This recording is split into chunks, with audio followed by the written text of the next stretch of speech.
Man's search, the tortured mind, the traditional approach, the trap of respectability, the human being and the individual, the battle of existence, the basic nature of man, responsibility, truth, self-transformation, dissipation of energy, freedom from authority. Man has throughout the ages been seeking something beyond himself, beyond material welfare, something we call truth, or God, or reality, a timeless state, something that cannot be disturbed by circumstances, by thought, or by human corruption. Man has always asked the question, what is it all about? Has life any meaning at all? He sees the enormous confusion of life, the brutalities, the revolts, the wars, the endless divisions of religion, ideology, and nationality, and with a sense of deep, abiding frustration he asks, what is one to do? What is this thing we call living? Is there anything beyond it?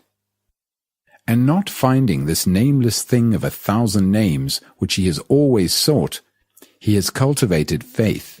Faith in a savior or an ideal. And faith invariably breeds violence. In this constant battle which we call living, we try to set a code of conduct according to a society in which we are brought up. Whether it be a communist society or a so-called free society, we accept a standard of behavior as part of our tradition as Hindus or Muslims or Christians or whatever we happen to be. We look to someone to tell us what is right or wrong behavior, what is right or wrong thought, and in following this pattern our conduct and our thinking become mechanical, our responses automatic. We can observe this very easily in ourselves. For centuries we have been spoon-fed by our teachers, by our authorities, by our books, our saints. We say, tell me all about it. What lies beyond the hills and the mountains and the earth? And we are satisfied with their descriptions, which means that we live on words and our life is shallow and empty. We are second-hand people. We have lived on what we have been told, either guided by our inclinations, our tendencies, or compelled to accept by circumstances and environment. We are the result of all kinds of influences, and there is nothing new in us, nothing that we have discovered for ourselves, nothing original, pristine, clear. Throughout theological history, we have been assured by religious leaders that if we perform certain rituals, repeat certain prayers or mantras, conform to certain patterns, suppress our desires, control our thoughts, sublimate our passions, limit our appetites, and refrain from sexual indulgence, we shall, after sufficient torture of the mind and body, find something beyond this little life. And that is what millions of so-called religious people have done throughout the ages, either in isolation, going off into the desert or into the mountains or a cave, or wandering from village to village with a begging bowl, or in a group, joining a monastery, forcing their minds to conform to an established pattern. But a tortured mind, a broken mind, a mind which wants to escape from all turmoil, which has denied the outer world and been made dull through discipline and conformity, such a mind, however long it seeks, will find only according to its own distortion. So to discover whether there actually is or is not something beyond this anxious, guilty, fearful, competitive existence, it seems to me that one must have a completely different approach altogether. The traditional approach is from the periphery inwards, and through time, practice and renunciation, gradually to come upon that inner flower, that inner beauty and love. In fact, to do everything to make oneself narrow, petty and shoddy, peel off little by little, take time, tomorrow will do, next life will do, and when at last one comes to the center, one finds there is nothing there, because one's mind has been made incapable, dull, and insensitive. Having observed this process, one asks oneself, is there not a different approach altogether? That is it not possible to explode from the center, The world accepts and follows the traditional approach. The primary cause of disorder in ourselves is the seeking of reality promised by another. We mechanically follow somebody who will assure us a comfortable spiritual life. It is a most extraordinary thing that although most of us are opposed to political tyranny and dictatorship, we inwardly accept the authority, the tyranny of another to twist our minds and our way of life. So if we completely reject, not intellectually but actually, all so-called spiritual authority, all ceremonies, rituals and dogmas, it means that we stand alone and are already in conflict with society. We cease to be respectable human beings. A respectable human being cannot possibly come near to that infinite, immeasurable reality. You have now started by denying something absolutely false, the traditional approach. But if you deny it as a reaction, you will have created another pattern in which you will be trapped. If you tell yourself intellectually that this denial is a very good idea, but you do nothing about it, you cannot go any further. If you deny it, however, because you understand the stupidity and immaturity of it, if you reject it with tremendous intelligence, because you are free and not frightened, you will create a great disturbance in yourself and around you, but you will step out of the trap of respectability. Then you will find that you are no longer seeking. That is the first thing to learn, not to seek. When you seek, you are really only window shopping. The question of whether or not there is a God or truth or reality, or whatever you like to call it, can never be answered by books, by priests, philosophers, or saviors. Nobody and nothing can answer the question but you yourself. And that is why you must know yourself. Immaturity lies only in total ignorance of self. To understand yourself is the beginning of wisdom. And what is yourself? The individual you. I think there is a difference between the human being and the individual. The individual is a local entity, living in a particular country, belonging to a particular culture, particular society, particular religion. The human being is not a local entity. He is everywhere. If the individual merely acts in a particular corner of the vast field of life, then his action is totally unrelated to the whole. So one has to bear in mind that we are talking of the whole, not the part, because in the greater the lesser is, but in the lesser the greater is not. The individual is the little conditioned, miserable, frustrated entity satisfied with his little gods and his little traditions, where a human being is concerned with the total welfare, the total misery, and the total confusion of the world. We human beings are what we have been for millions of years: colossally greedy, envious, aggressive, jealous, anxious, and despairing, with occasional flashes of joy and affection. We are a strange mixture of hate, fear, and gentleness. We are both violence and peace. There has been outward progress from the bullock cart to the jet plane, but psychologically the individual has not changed at all, and the structure of society throughout the world has been created by individuals. The outward social structure is the result of the inward psychological structure of our human relationships. For the individual is the result of the total experience, knowledge, and conduct of man. Each one of us is the storehouse of all the past. The individual is the human who is all mankind. The whole history of man is written in ourselves. Do observe what is actually taking place within yourself and outside yourself in the competitive culture in which you live, with its desire for power, position, prestige, name, success, and all the rest of it. Observe the achievements of which you are so proud. This whole field you call living, in which there is conflict in every form of relationship, breeding hatred, antagonism, brutality, and endless wars. This field, this life, is all we know, and being unable to understand the enormous battle of existence, we are naturally afraid of it and find escape from it in all sorts of subtle ways. And we are frightened also of the unknown, frightened of death, frightened of what lies beyond tomorrow. So we are afraid of the known and afraid of the unknown. That is our daily life, and in that there is no hope, and therefore every form of philosophy, every form of theological concept is merely an escape from the actual reality of what is.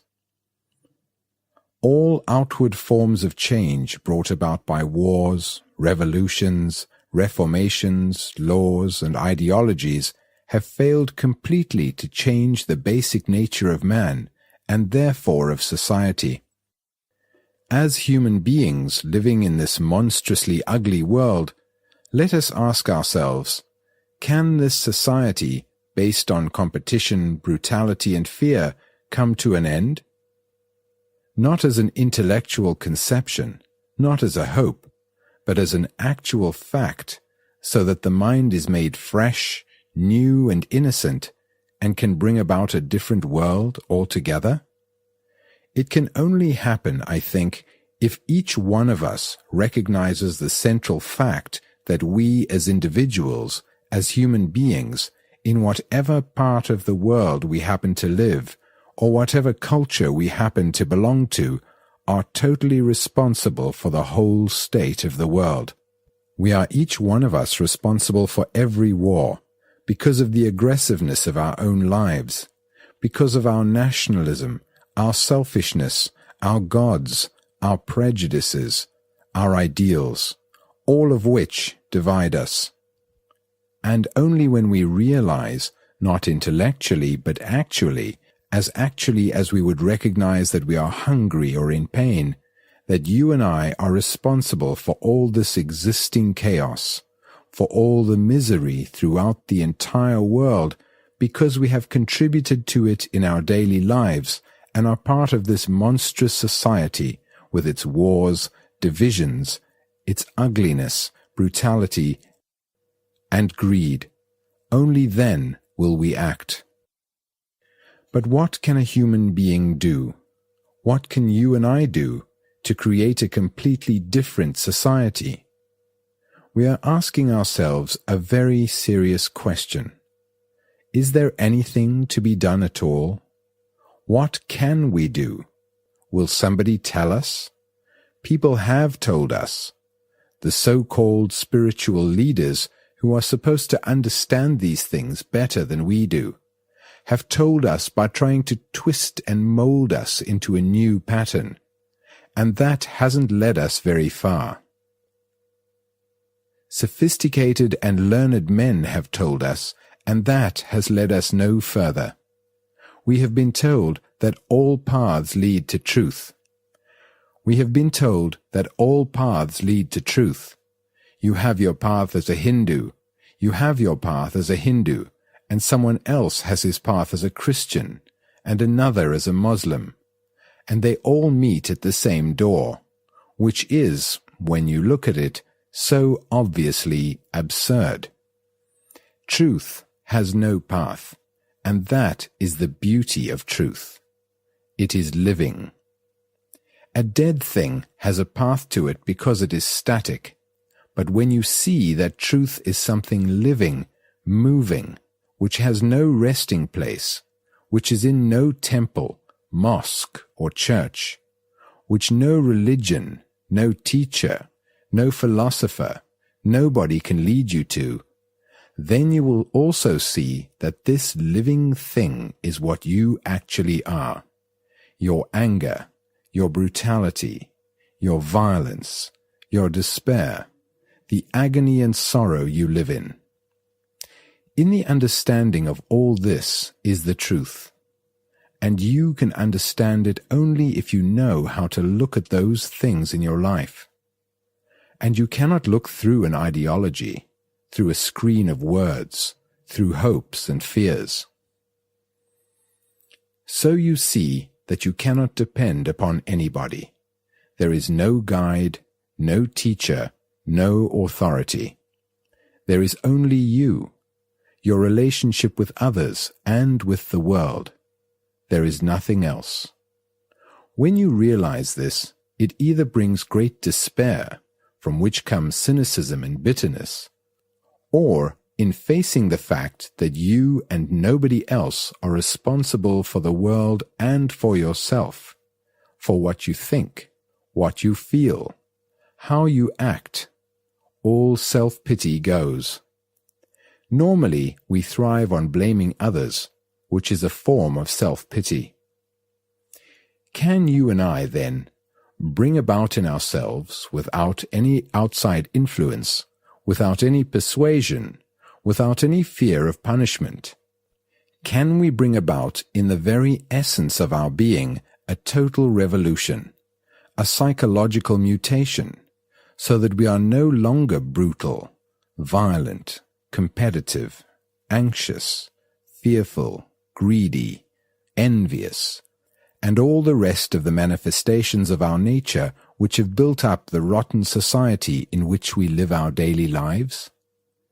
It is important to understand from the very beginning that I am not formulating any philosophy or any theological structure of ideas or theological concepts.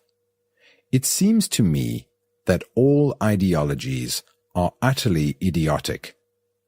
What is important is not a philosophy of life, but to observe what is actually taking place in our daily life, inwardly and outwardly.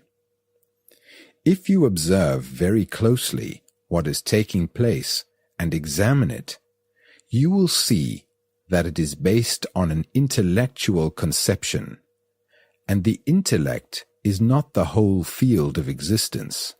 It is a fragment, and a fragment, however cleverly put together, however ancient and traditional, is still a small part of existence, whereas we have to deal with the totality of life. And when we look at what is taking place in the world, we begin to understand that there is no outer and inner process. There is only one unitary process. It is a whole, total movement, the inner movement expressing itself as the outer, and the outer reacting again on the inner. To be able to look at this seems to me all that is needed, because if we know how to look, then the whole thing becomes very clear. And to look needs no philosophy, no teacher. Nobody need tell you how to look. You just look. Can you then, seeing this whole picture, seeing it not verbally but actually, can you easily, spontaneously transform yourself? That is the real issue. Is it possible to bring about a complete revolution in the psyche? I wonder what your reaction is to such a question. I wonder what your reaction is to such a question. You may say, I don't want to change, and most people don't, especially those who are fairly secure socially and economically, or who hold dogmatic beliefs and are content to accept themselves and things as they are, or in a slightly modified form. With those people, we are not concerned. Or you may say more subtly, well, it's too difficult.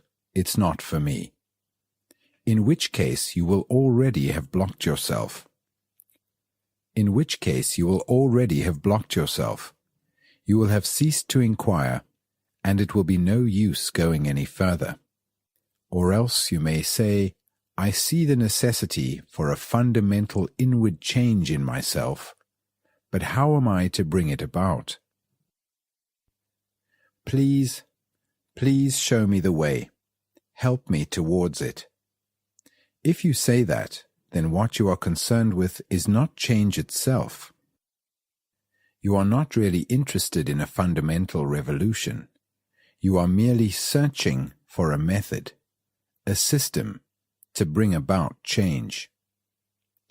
If I were foolish enough to give you a system, and if you were foolish enough to follow it, you would merely be copying, imitating, conforming, accepting. And when you do that, you have set up in yourself the authority of another, and hence there is conflict between you and that authority. You feel you must do such and such a thing because you have been told to do it, and yet you are incapable of doing it. You have your own particular inclinations, tendencies, and pressures which conflict with the system you think you ought to follow, and therefore there is a contradiction. So you will lead a double life between the ideology of the system and the actuality of your daily existence. In trying to conform to the ideology, you suppress yourself, whereas what is actually true is not the ideology, but what you are. If you try to study yourself according to another, you will always remain a second-hand human being. A man who says, "I want to change, tell me how to," seems very earnest, very serious, but he is not. He wants an authority whom he hopes will bring about order in himself. But can authority ever bring about inward order? Order imposed from without must always breed disorder. You may see the truth of this intellectually, but can you actually apply it so that your mind no longer projects any authority, the authority of a book, a teacher, a wife or husband, a parent, a friend, or of society? Because we have always functioned within the pattern of a formula, the formula becomes the ideology and the authority. But the moment you really see that the question, "How can I change?" sets up a new authority, you have finished with authority forever. Let us state it again clearly. I see that I must change completely from the roots of my being. I can no longer depend on any tradition, because tradition has brought about this colossal laziness, acceptance and obedience. I cannot possibly look to another to help me change. Not to any teacher, any God, any belief, any system, any outside pressure or influence. What then takes place? First of all, can you reject all authority? If you can, it means you are no longer afraid. Then what happens? When you reject something false, which you have been carrying about with you for generations, when you throw off a burden of any kind, what takes place? You have more energy, haven't you? You have more capacity, more drive, greater intensity and vitality. If you do not feel this, then you have not thrown off the burden. You have not discarded the dead weight of authority.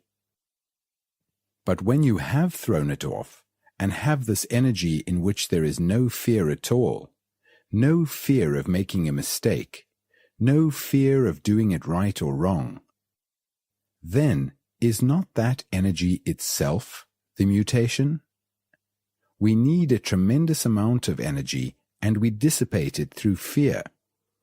But when there is this energy which comes from throwing off every form of fear, that energy itself produces the radical inward revolution.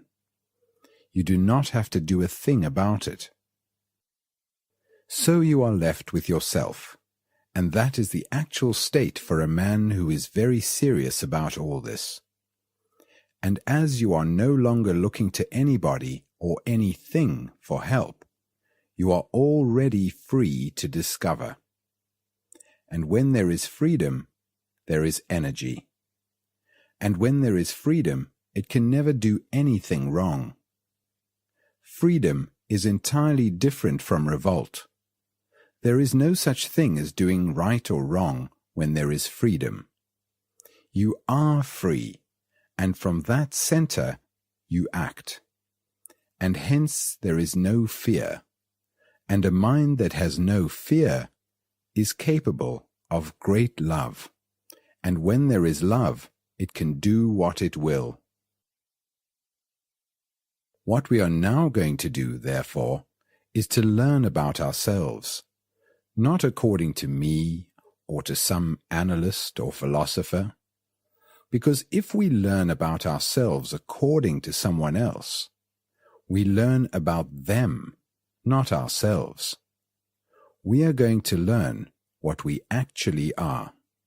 Having realized that we can depend on no outside authority in bringing about a total revolution within the structure of our own psyche, there is the immensely greater difficulty of rejecting our own inward authority, the authority of our own particular little experiences and accumulated opinions, knowledge, ideas, and ideals. You had an experience yesterday which taught you something, and what it taught you becomes a new authority. And that authority of yesterday is as destructive as the authority of 1,000 years. To understand ourselves needs no authority either of yesterday or of 1,000 years, because we are living things, always moving, flowing, never resting. When we look at ourselves with the dead authority of yesterday, we will fail to understand the living movement and the beauty and quality of that movement. To be free of all authority, of your own and that of another, is to die to everything of yesterday, so that your mind is always fresh, always young, innocent, full of vigor and passion. It is only in that state that one learns and observes, and for this a great deal of awareness is required. Actual awareness of what is going on inside yourself, without correcting it or telling it what it should or should not be. Because the moment you correct it, you have established another authority, a censor. So now we are going to investigate ourselves together, not one person explaining while you read, agreeing or disagreeing with him as you follow the words on the page, but taking a journey together, a journey of discovery into the most secret corners of our minds. And to take such a journey, we must travel light. We cannot be burdened with opinions, prejudices, and conclusions. All that old furniture we have collected for the last 2,000 years and more. Forget all you know about yourself. Forget all you have ever thought about yourself. We are going to start as if we knew nothing. It rained last night heavily, and now the skies are beginning to clear. It is a new, fresh day. Let us meet that fresh day as if it were the only day. Let us start on our journey together with all the remembrance of yesterday left behind, and begin to understand ourselves for the first time. Learning about ourselves, simplicity and humility, conditioning. If you think it is important to know about yourself only because I or someone else has told you it is important, then I am afraid all communication between us comes to an end. But if we agree that it is vital that we understand ourselves completely, then you and I have quite a different relationship. Then we can explore together with a happy, careful, and intelligent inquiry. I do not demand your faith. I am not setting myself up as an authority. I have nothing to teach you. No new philosophy. No new system. No new path to reality. There is no path to reality any more than to truth. All authority of any kind, especially in the field of thought and understanding, is the most destructive, evil thing. Leaders destroy the followers, and followers destroy the leaders. You have to be your own teacher and your own disciple. You have to question everything that man has accepted as valuable, as necessary. If you do not follow somebody, you feel very lonely. Be lonely then. Why are you frightened of being alone? Because you are faced with yourself as you are, and you find that you are empty, dull, stupid, ugly, guilty, and anxious, a petty, shoddy, second-hand entity. Face the fact. Look at it.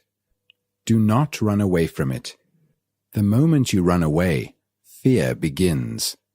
In inquiring into ourselves, we are not isolating ourselves from the rest of the world. It is not an unhealthy process. Man throughout the world is caught up in the same daily problems as ourselves.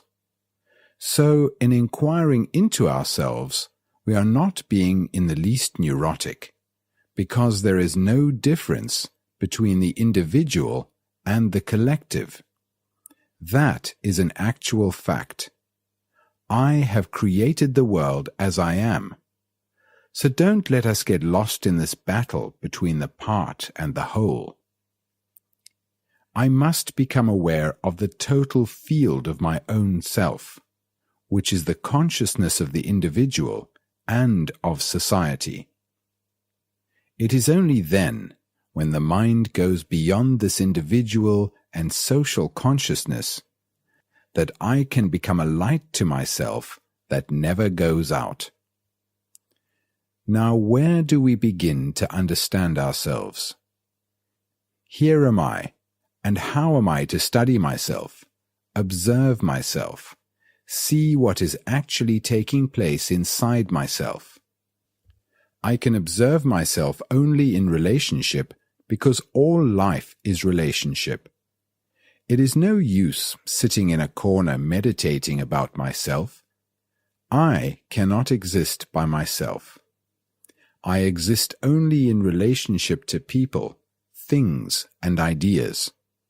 And in studying my relationship to outward things and people, as well as to inward things, I begin to understand myself.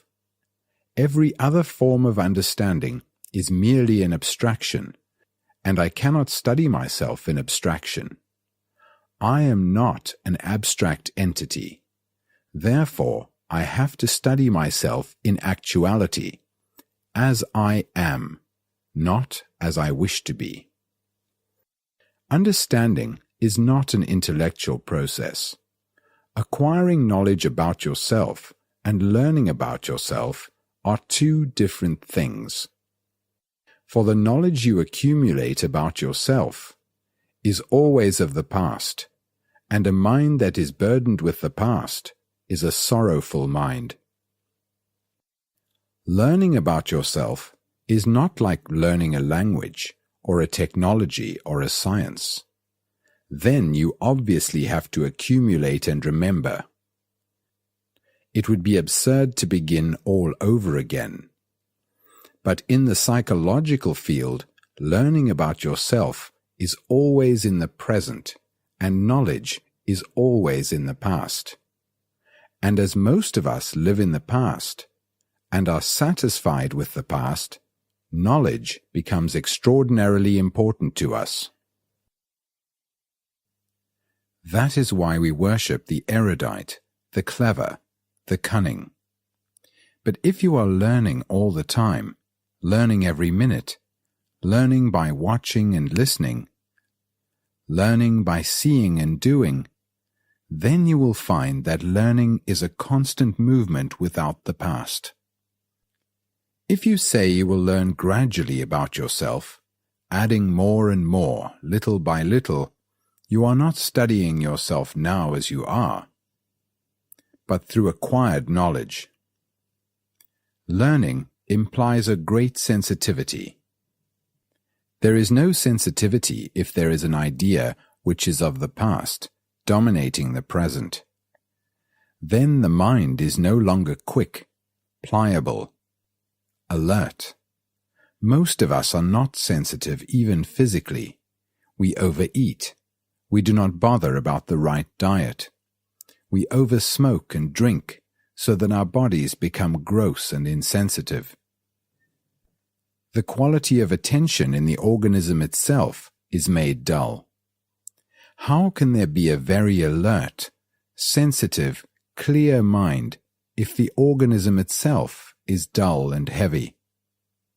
We may be sensitive about certain things that touch us personally, but to be completely sensitive to all the implications of life demands that there be no separation between the organism and the psyche. It is a total movement. To understand anything, you must live with it. You must observe it. You must know all its content, its nature, its structure, its movement. Have you ever tried living with yourself? If so, you will begin to see that yourself is not a static state. It is a fresh, living thing. And to live with a living thing, your mind must also be alive. And it cannot be alive if it is caught in opinions, judgments, and values. In order to observe the movement of your own mind and heart, of your whole being, you must have a free mind. Not a mind that agrees and disagrees, taking sides in an argument, disputing over mere words, but rather following with an intention to understand. A very difficult thing to do, because most of us don't know how to look at or listen to our own being any more than we know how to look at the beauty of a river or listen to the breeze among the trees. When we condemn or justify, we cannot see clearly, nor can we when our minds are endlessly chattering. Then we do not observe what is. We look only at the projections we have made of ourselves.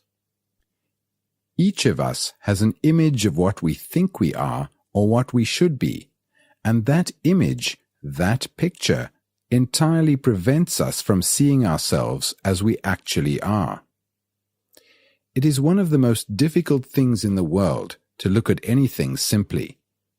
Because our minds are very complex, we have lost the quality of simplicity.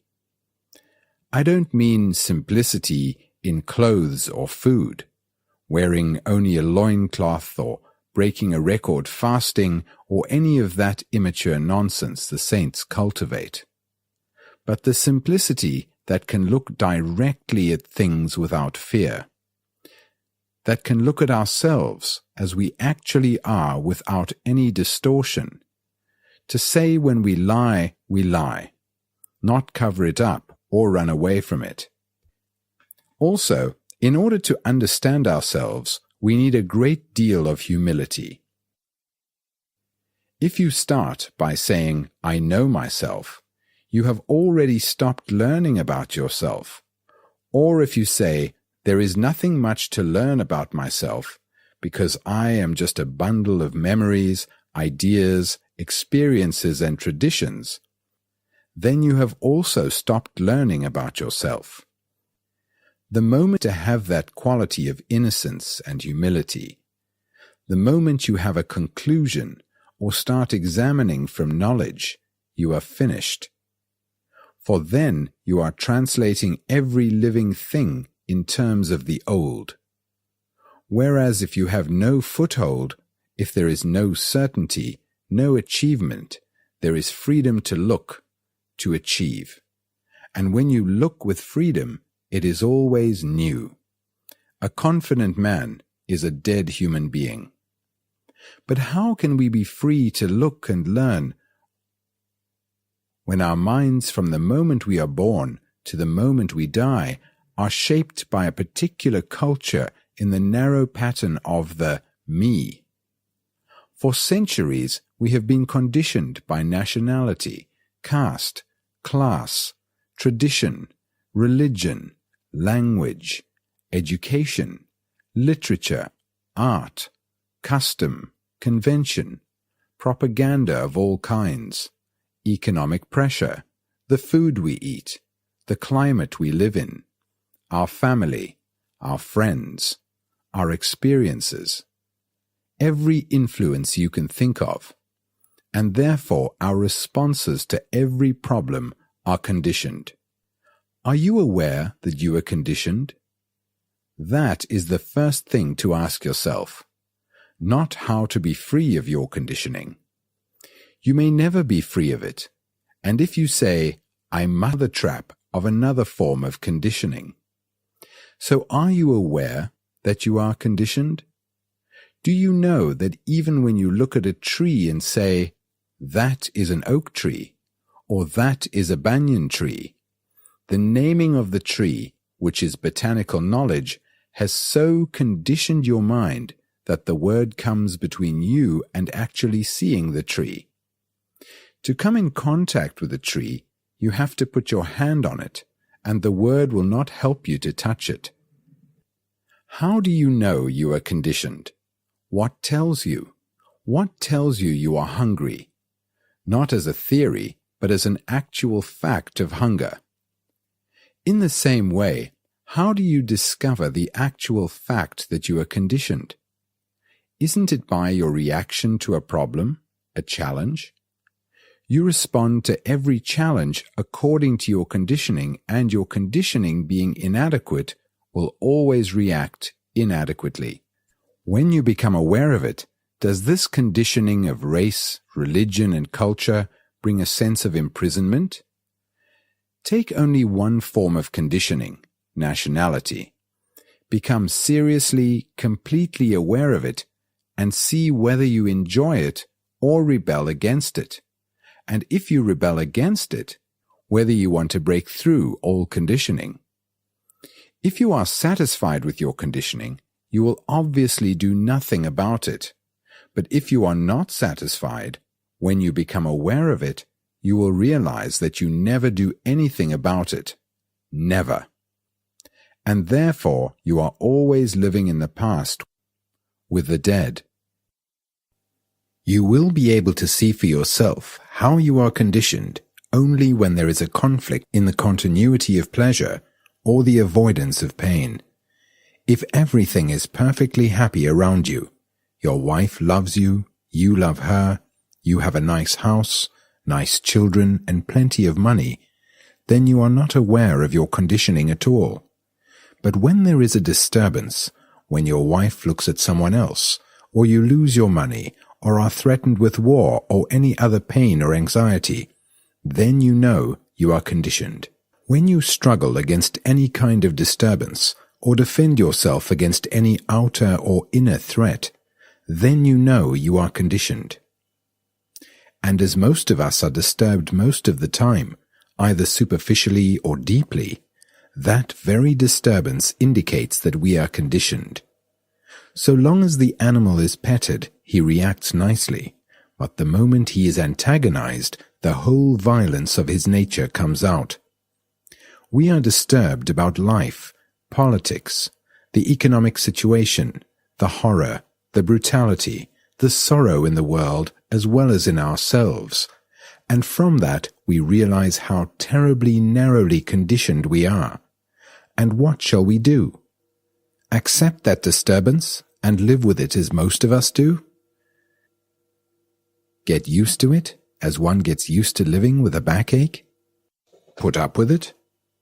There is a tendency in all of us to put up with things, to get used to them, to blame them on circumstances. If things were right, I would be different, we say. Or, give me the opportunity and I will fulfill myself. Or, I am crushed by the injustice of it all.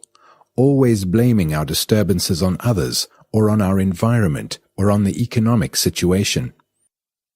If one gets used to disturbance, it means that one's mind has become dull. Just as one can get so used to beauty around one that one no longer notices it. One gets indifferent, hard and callous, and one's mind becomes duller and duller. If we do not get used to it, we try to escape from it by taking some kind of drug.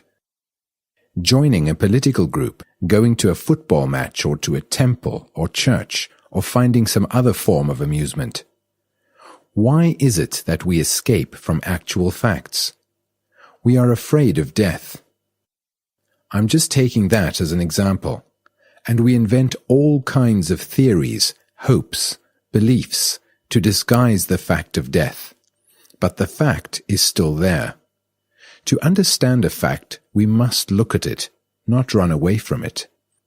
Most of us are afraid of living as well as of dying. We are afraid for our family, afraid of public opinion, of losing our job, our security, and hundreds of other things. The simple fact is that we are afraid. Not that we are afraid of this or that. Now why cannot we face that fact? You can face a fact only in the present, and if you never allow it to be present because you are always escaping from it, you can never face it. And because we have cultivated a whole network of escapes, we are caught in the habit of escape. Now, if you are at all sensitive, at all serious, you will not only be aware of your conditioning, but you will also be aware of the dangers it results in, what brutality and hatred it leads to. Why then, if you see the danger of your conditioning, don't you act? Is it because you are lazy? Laziness being lack of energy? Yet you will not lack energy if you see an immediate physical danger, like a snake in your path, or a precipice, or a fire. Why then don't you act when you see the danger of your conditioning? If you saw the danger of nationalism to your own security, wouldn't you act? The answer is you don't see. Through an intellectual process of analysis, you may see that nationalism leads to self-destruction, but there is no emotional content in that. Only when there is an emotional content do you become vital. If you see the danger of your conditioning merely as an intellectual concept, you will never do anything about it. In seeing a danger as a mere idea, there is conflict between the idea and action, and that conflict takes away your energy. It is only when you see the conditioning and the danger of it immediately, and as you would see a precipice, that you act. So, seeing is acting. Most of us walk through life inattentively, reacting unthinkingly according to the environment in which we have been brought up. And such reactions create only further bondage, further conditioning. But the moment you give your total attention to your conditioning, you will see that you are free from the past completely, that it falls away from you naturally. Consciousness, the totality of life. Awareness.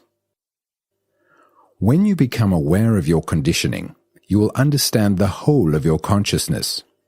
Consciousness is the total field in which thought functions and relationships exist. All motives, intentions, desires, pleasures, fears, inspirations, longings, hopes, sorrows, joys are in that field. But we have come to divide this consciousness into the active and the dormant, the upper and lower levels. That is, all the daily thoughts, feelings and activities on the surface and below them, the so-called subconscious. The things which we are not familiar, which express themselves occasionally through certain intimations, intuitions and dreams. We are occupied with one little corner of consciousness, which is most of our life. The rest, which we call the subconscious, with all its motives, its fears, its racial and inherited qualities, we do not even know how to get into. Now I am asking you, is there such a thing as the subconscious at all? We use that word very freely. We have accepted that there is such a thing, and all the phrases and jargon of the analysts and psychologists have seeped into the language. But is there such a thing? And why is it that we give such extraordinary importance to it? It seems to me that it is as trivial and stupid as the conscious mind, as narrow, bigoted, conditioned, anxious, and tawdry. So is it possible to be totally aware of the whole field of consciousness and not merely a part, a fragment of it? If you are able to be aware of the totality, then you are functioning all the time with your total attention, not partial attention. This is important to understand because when you are being totally aware of the whole field of consciousness, there is no friction. It is only when you divide consciousness, which is all thought, feeling, and action, into different levels that there is friction. We live in fragments. You are one thing at the office, another at home. You talk about democracy, and in your heart you are autocratic. You talk about loving your neighbors, yet kill him with competition. There is one part of you working, looking, independently of the other. Are you aware of this fragmentary existence in yourself? And is it possible for a brain that has broken up its own functioning, its own thinking, into fragments? Is it possible for such a brain to be aware of the whole field? Is it possible to look at the whole of consciousness completely, totally, which means to be a total human being? If, in order to try to understand the whole structure of the me, the self, with all its extraordinary complexity, you go step by step, uncovering layer by layer, examining every thought, feeling, and motive, you will get caught up in the analytical process, which may take you weeks, months, years. And when you admit time into the process of understanding yourself, you must allow for every form of distortion, because the self is a complex entity, moving, living, struggling, wanting, denying, with pressures and stresses and influences of all sorts continually at work on it. So you will discover for yourself that this is not the way. You will understand that the only way to look at yourself is totally, immediately, without time. And you can see the totality of yourself only when the mind is not fragmented.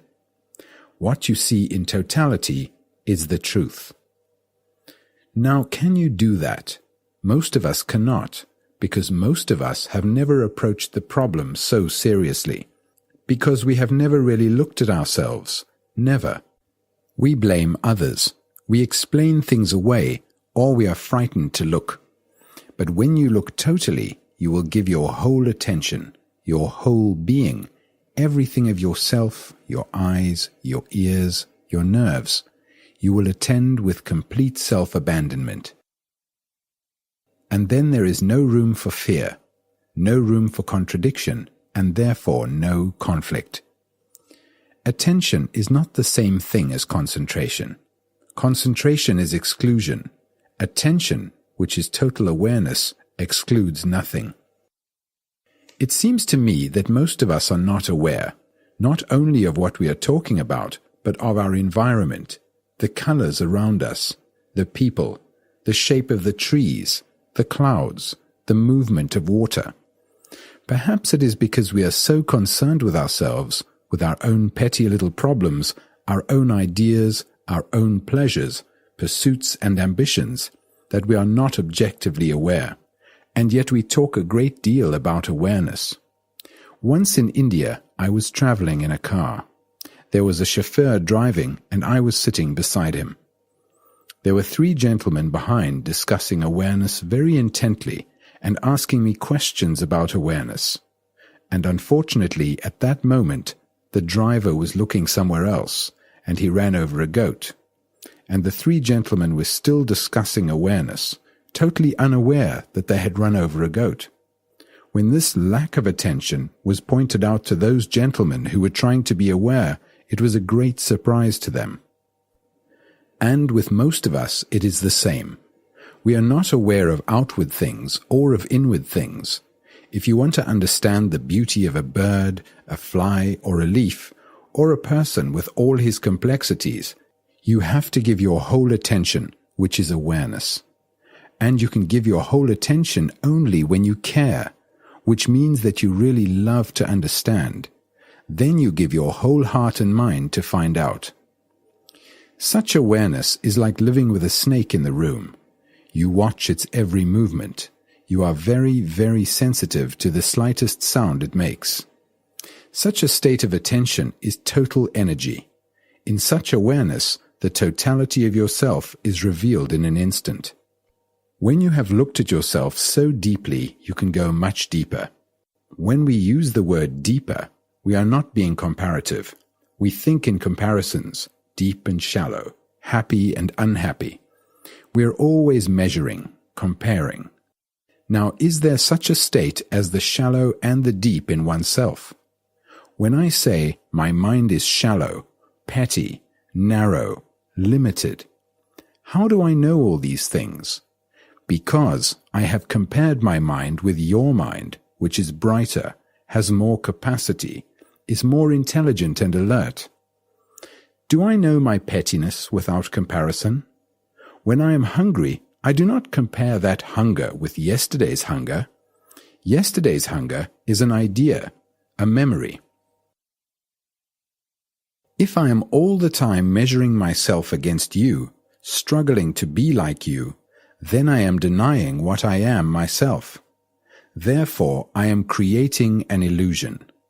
When I have understood that comparison in any form leads only to greater illusion and greater misery, just as when I analyze myself, add to my knowledge of myself bit by bit, or identify myself with something outside myself, whether it be the state, a savior, or an ideology, when I understand that all such processes lead only to greater conformity and therefore greater conflict, when I see all this, I put it completely away.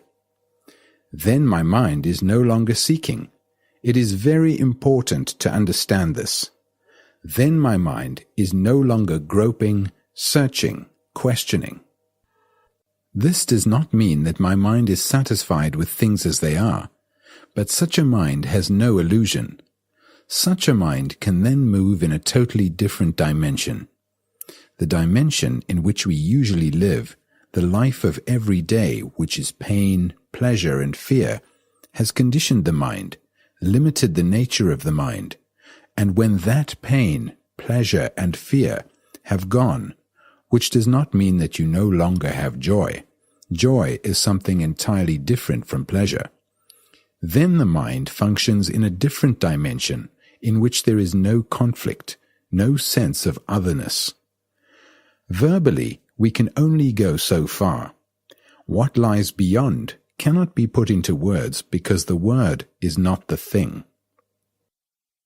Up to now, we can describe, explain, but no words or explanations can open the door. What will open the door is daily awareness and attention. Awareness of how we speak, what we say, how we walk, what we think.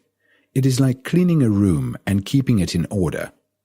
Keeping the room in order is important in one sense, but totally unimportant in another. There must be order in the room, but order will not open the door or the window. What will open the door is not your volition or desire. You cannot possibly invite the other. All that you can do is to keep the room in order, which is to be virtuous for itself, not for what it will bring. To be sane, rational, orderly. Then perhaps, if you are lucky, the window will open and the breeze will come in.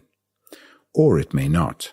It depends on the state of your mind, and that state of mind can be understood only by yourself, by watching it and never trying to shape it, never taking sides, never opposing, never agreeing, never justifying, never condemning, never judging, which means watching it without any choice. And out of this choiceless awareness, perhaps the door will open, and you will know what that dimension is in which there is no conflict and no time.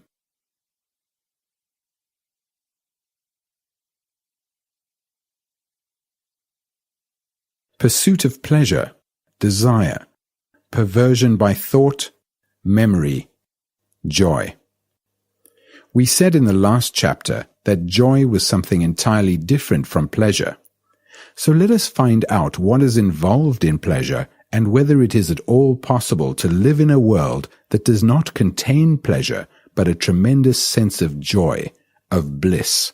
We are all engaged in the pursuit of pleasure in some form or another. Intellectual, sensuous, or cultural pleasure. The pleasure of reforming, telling others what to do, of modifying the evils of society, of doing good. The pleasure of greater knowledge, greater physical satisfaction, greater experience, greater understanding of life, all the clever, cunning things of the mind, and the ultimate pleasure is, of course, to have God. Pleasure is the structure of society. From childhood until death, we are secretly, cunningly, or obviously pursuing pleasure.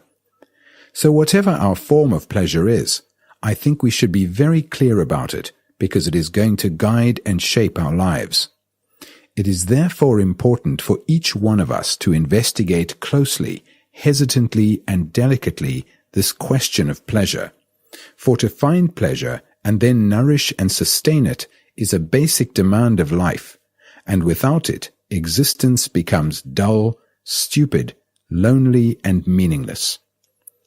You may ask, why then should life not be guided by pleasure? For the very simple reason that pleasure must bring pain, frustration, sorrow, and fear, and out of fear, violence. If you want to live that way, live that way. Most of the world does anyway. But if you want to be free from sorrow, you must understand the whole structure of pleasure. To understand pleasure is not to deny it. We are not condemning it or saying that it is right or wrong, or saying it is right or wrong. But if we pursue it, let us do so with our eyes open, knowing that a mind that is all the time seeking pleasure must inevitably find its shadow, pain. They cannot be separated, although we run after pleasure and try to avoid pain. Now, why is the mind always demanding pleasure? Why is it that we do noble and ignoble things with the undercurrent of pleasure?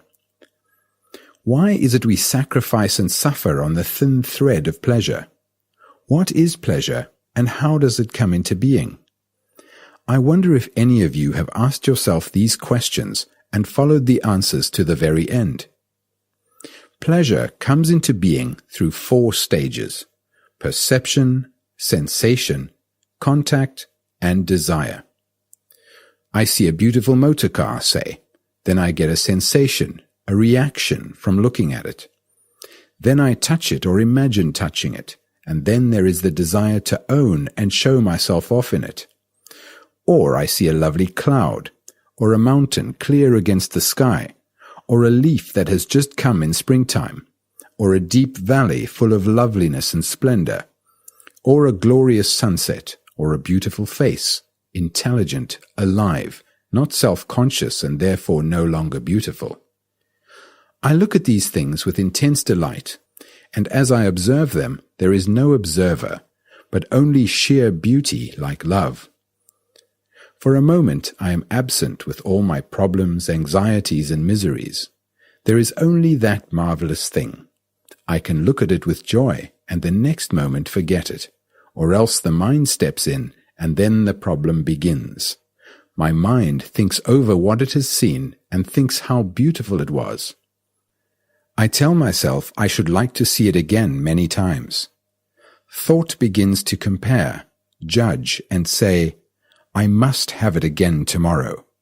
The continuity of an experience that has given delight for a second is sustained by thought. It is the same with sexual desire or any other form of desire. There is nothing wrong with desire. To react is perfectly normal. If you stick a pin in me, I shall react unless I am paralyzed.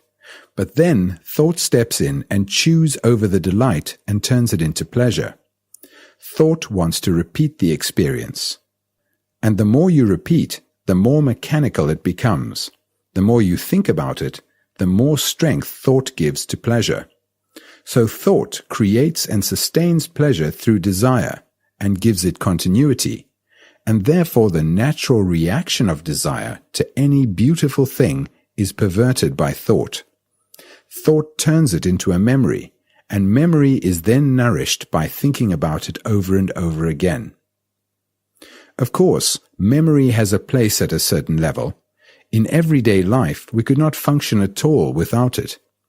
In its own field, it must be efficient, but there is a state of mind where it has very little place.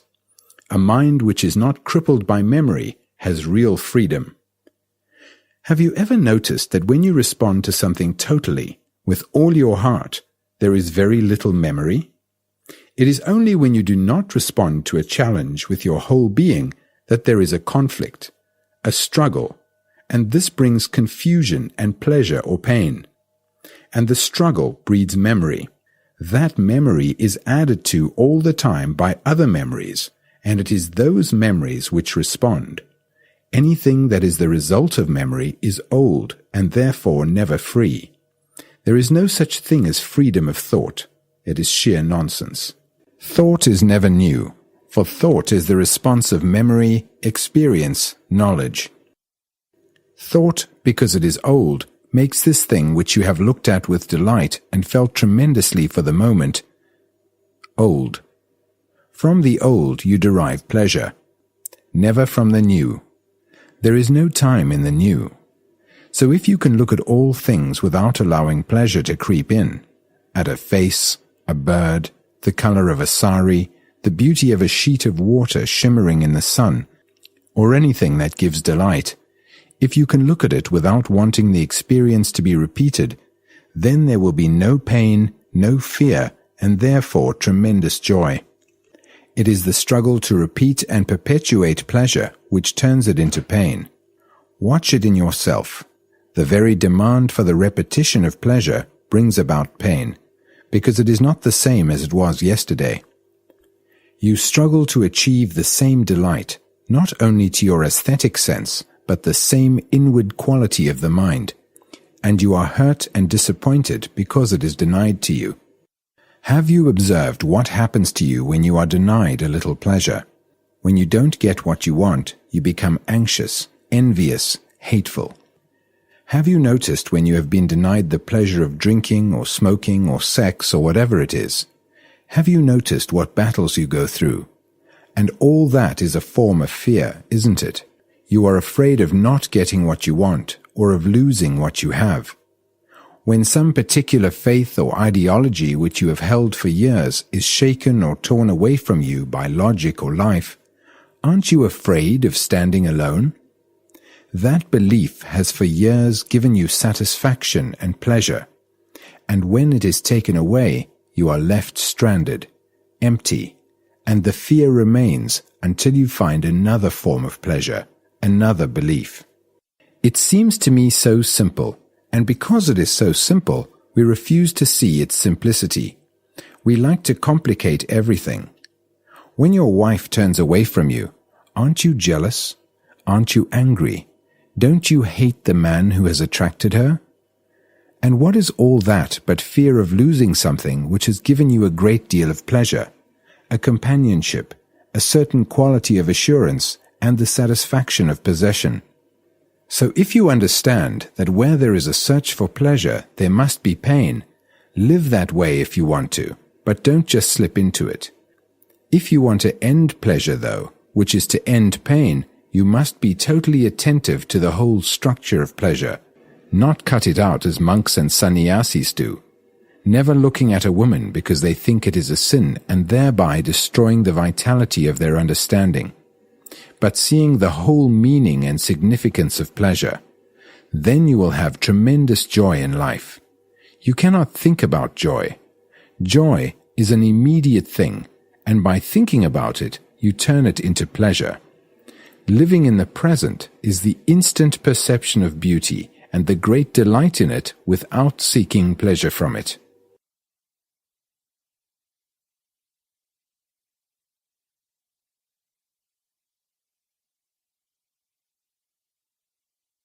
Self-concern, craving for position, fears and total fear, fragmentation of thought, ending of fear.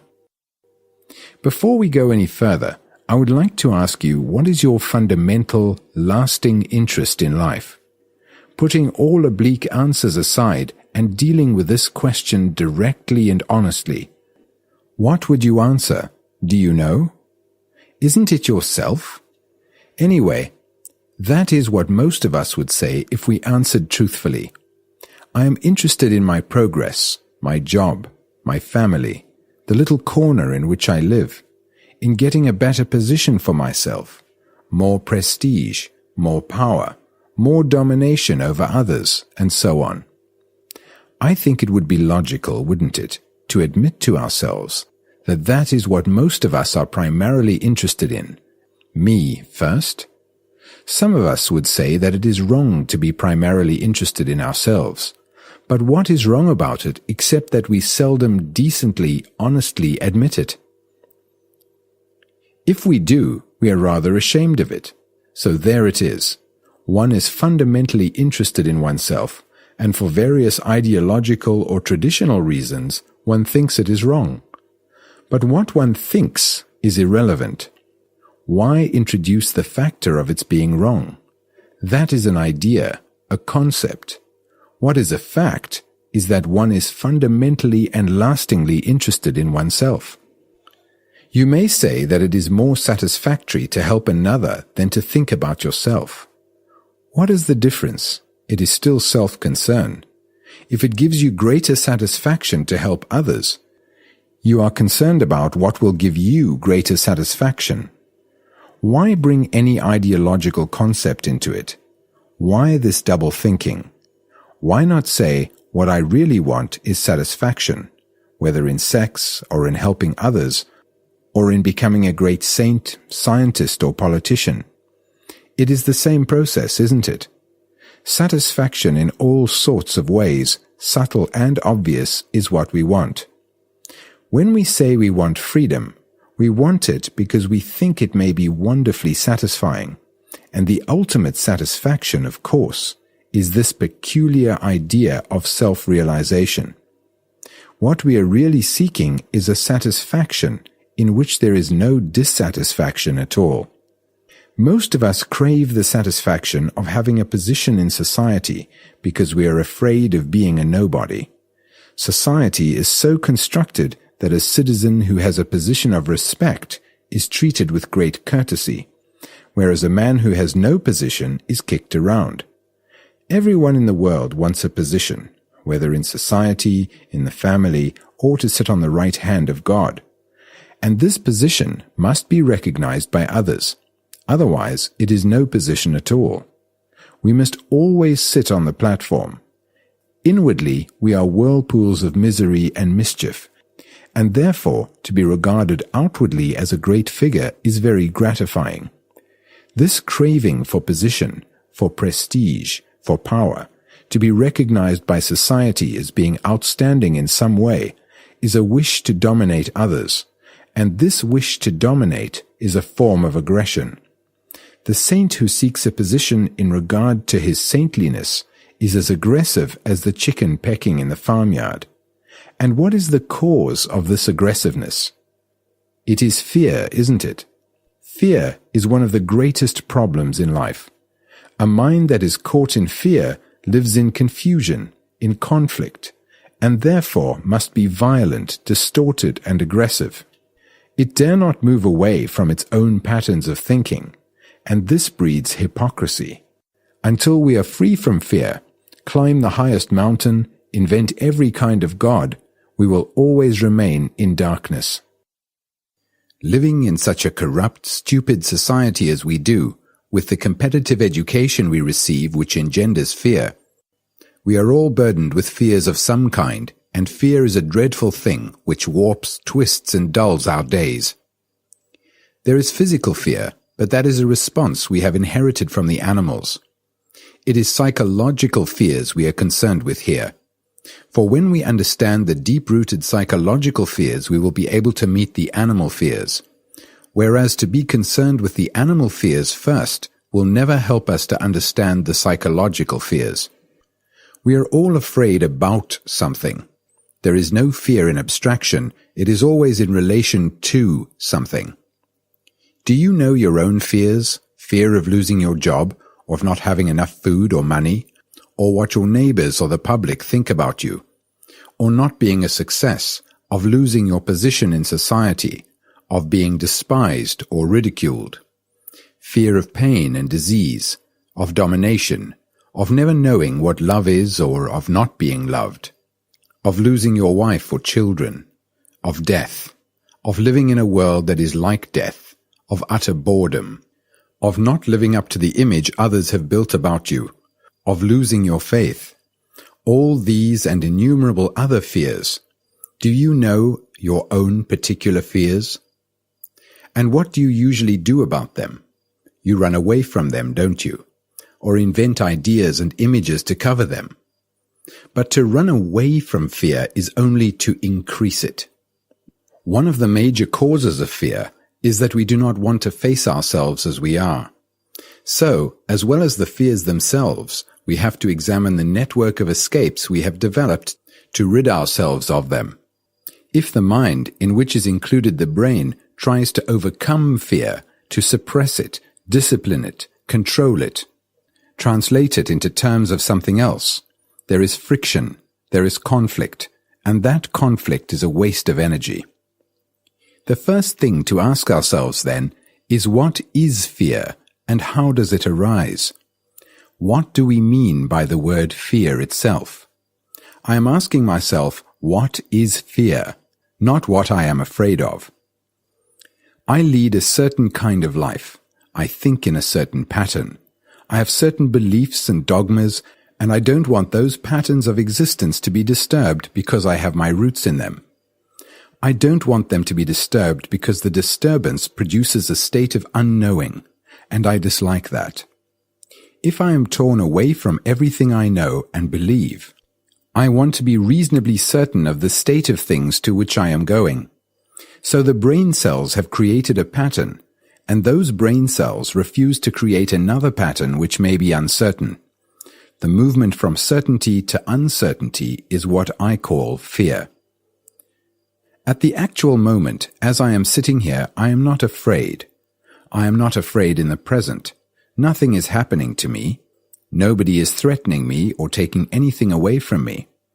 But beyond the actual moment, there is a deeper layer in the mind which is consciously or unconsciously thinking of what might happen in the future, or worrying that something from the past may overtake me. So I am afraid of the past and of the future. I have divided time into the past and the future. Thought steps in, says be careful it does not happen again, or be prepared for the future. The future may be dangerous for you. You've got something now, but you may lose it. You may die tomorrow. Your wife may run away. You may lose your job. You may never become famous. You may be lonely. You want to be quite sure of tomorrow. Now take your own particular form of fear. Look at it. Watch your reactions to it. Can you look at it without any movement of escape, justification, condemnation, or suppression? Can you look at that fear without the word which causes the fear? Can you look at death, for instance, without the word which arouses the fear of death? The word itself brings a tremor, doesn't it? As the word love has its own tremor, its own image. Now is the image you have in your mind about death, the memory of so many deaths you have seen, and the associating of yourself with those incidents? Is it that image which is creating fear? Or are you actually afraid of coming to an end? Not of the image creating the end. Is the word death causing you fear, or the actual ending? If it is the word or the memory which is causing you fear, then it is not fear at all. You were ill 2 years ago, let us say, and the memory of that pain, that illness remains. And the memory now functioning says, be careful, don't get ill again. So the memory with its associations is creating fear. And that is not fear at all, because actually at the moment you have very good health. Thought, which is always old, because thought is the response of memory, and memories are always old, thought creates, in time, the feeling that you are afraid, which is not an actual fact. The actual fact is that you are well, but the experience, which has remained in the mind as a memory, rouses the thought, be careful, don't fall ill again. So we see that thought engenders one kind of fear. But is there fear at all apart from that? Is fear always the result of thought? And, if it is there any other form of fear? We are afraid of death, that is, something that is going to happen tomorrow or the day after tomorrow in time. There is a distance between actuality and what will be. Now thought has experienced this state. By observing death, it says, I am going to die. Thought creates the fear of death, and if it doesn't, is there any fear at all? Is fear the result of thought? If it is, thought being always old, fear is always old. As we have said, there is no new thought. If we recognize it, it is already old. So what we are afraid of is the repetition of the old, the thought of what has been projecting into the future. Therefore, thought is responsible for fear. This is so. You can see it for yourself. When you are confronted with something immediately, there is no fear. It is only when thought comes in that there is fear. Therefore, our question now is it possible for the mind to live completely, totally in the present? It is only such a mind that has no fear. But to understand this, you have to understand the structure of thought, memory, and time. And in understanding it, understanding not intellectually, not verbally, but actually with your heart, your mind, your guts, you will be free from fear. Then the mind can use thought without creating fear. Thought, like memory, is of course necessary for daily living. It is the only instrument we have for communication, working at our jobs and so forth. Thought is the response to memory. Memory which has been accumulated through experience, knowledge, tradition, time. And from this background of memory, we react. And this reaction is thinking. So thought is essential at certain levels. But when thought projects itself psychologically as the future and the past, creating fear as well as pleasure, the mind is made dull and therefore inaction is inevitable. So I ask myself, why do I think about the future and the past in terms of pleasure and pain, knowing that such thought creates fear? Isn't it possible for thought psychologically to stop? For otherwise fear will never end. One of the functions of thought is to be occupied all the time with something. Most of us want to have our minds continually occupied so that we are prevented from seeing ourselves as we actually are. We are afraid to be empty. We are afraid to look at our fears. Consciously, you can be aware of your fears, but at the deeper levels of your mind, are you aware of them? And how are you going to find out the fears that are hidden, secret? Is fear to be divided into the conscious and the subconscious? This is a very important question. The specialist, the psychologist, the analyst have divided fear into deep and superficial layers. But if you follow what the psychologist says, or what I say, you are misunderstanding our theories, our dogmas, our knowledge. You are not understanding yourself.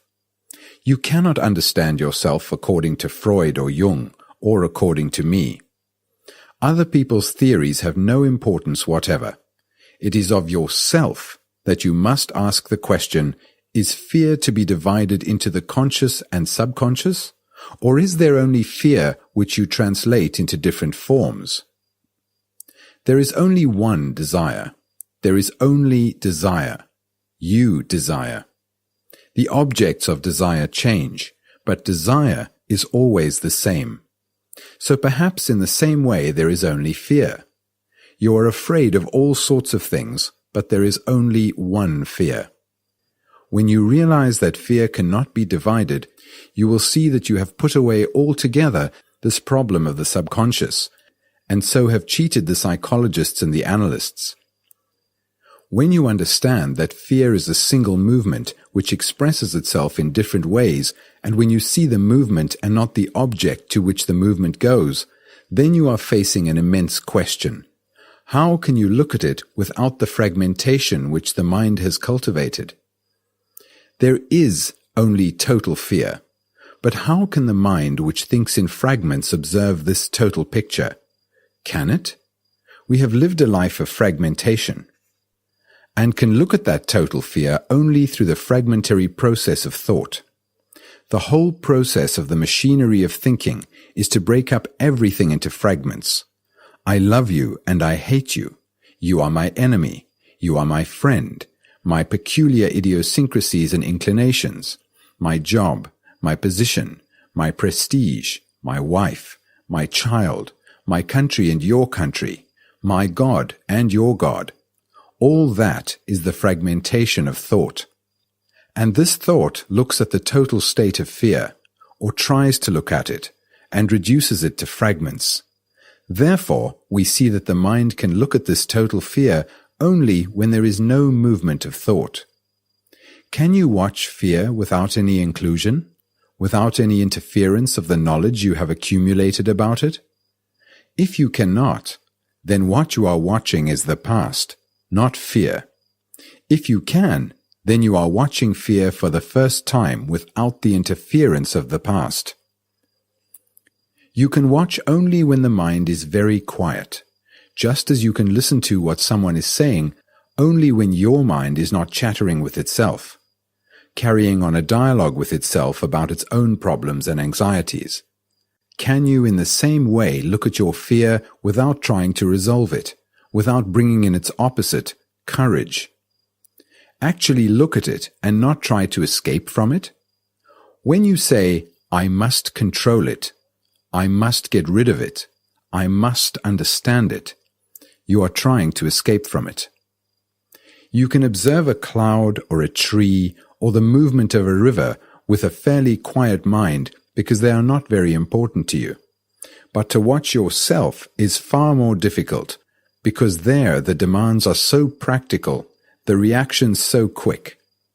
So when you are directly in contact with fear or despair, loneliness or jealousy, or any other ugly state of mind, can you look at it so completely that your mind is quiet enough to see it? Can the mind perceive fear and not the different forms of fear? Perceive total fear, not what you are afraid of. If you look merely at the details of fear or try to deal with your fears one by one, you will never come to the central issue, which is to learn to live with fear. To live with a living thing such as fear requires a mind and heart that are extraordinarily subtle, that have no conclusion and can therefore follow every movement of fear. Then if you observe and live with it, and this doesn't take a whole day, it can take a minute or a second to know the whole nature of fear. If you live with it so completely, you inevitably ask, who is the entity who is living with fear? Who is it who is observing fear, watching all the movements of the various forms of fear, as well as being aware of the central fact of fear? Is the observer a dead entity, a static being who has accumulated a lot of knowledge and information about himself, and is it that dead thing who is observing and living with the movement of fear? Is the observer the past, or is he a living thing? What is your answer? Do not answer me, answer yourself. Are you, the observer, a dead entity watching a living thing, or are you a living thing watching a living thing? Because in the observer the two states exist. The observer is the sensor who does not want fear. The observer is the totality of all his experiences about fear. So the observer is separate from that thing he calls fear. There is a space between them. He is forever trying to overcome it or escape from it, and hence this constant battle between himself and fear, this battle which is such a waste of energy. As you watch, you learn that the observer is merely a bundle of ideas and memories without any validity or substance. But that fear is an actuality, and that you are trying to understand a fact with an abstraction, which of course you cannot do. But in fact is the observer who says, "I am afraid." Any different from the thing observed, which is fear? The observer is fear, and when that is realized, there is no longer any dissipation of energy in the effort to get rid of fear, and the time-space interval between the observer and the observed disappears. When you see that you are a part of fear, not separate from it, that you are fear, then you cannot do anything about it. Then fear comes totally to an end.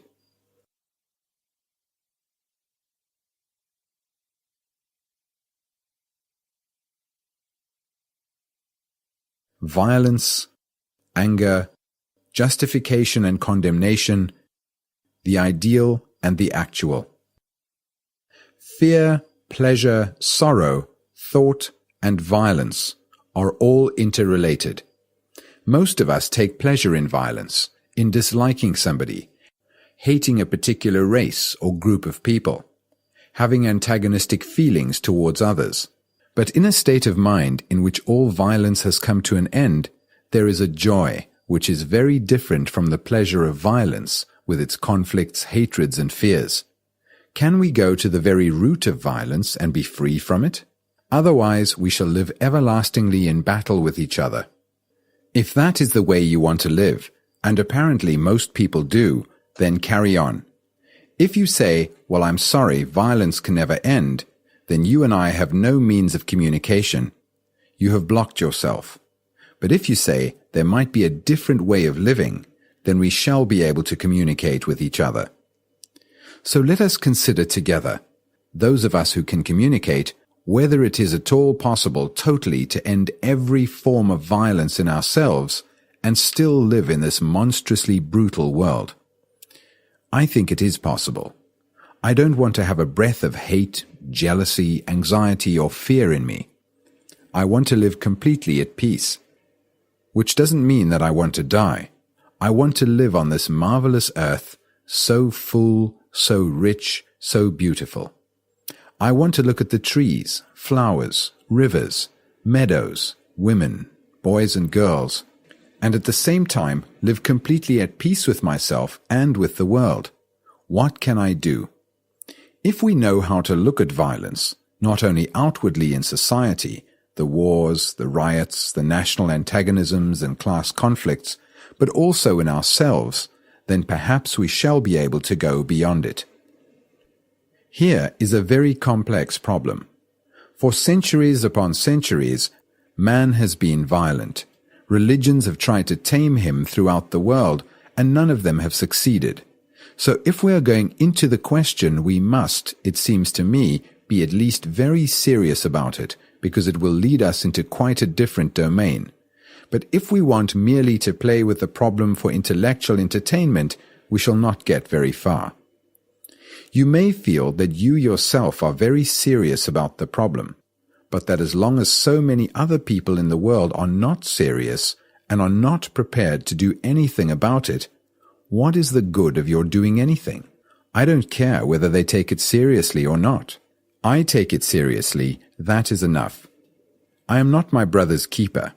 I myself, as a human being, feel very strongly about this question of violence, and I will see to it that in myself I am not violent. But I cannot tell you or anybody else, "Don't be violent." It has no meaning, unless you yourself want it. So if you yourself really want to understand this problem of violence, let us continue on our journey of exploration together. Is this problem of violence out there or here?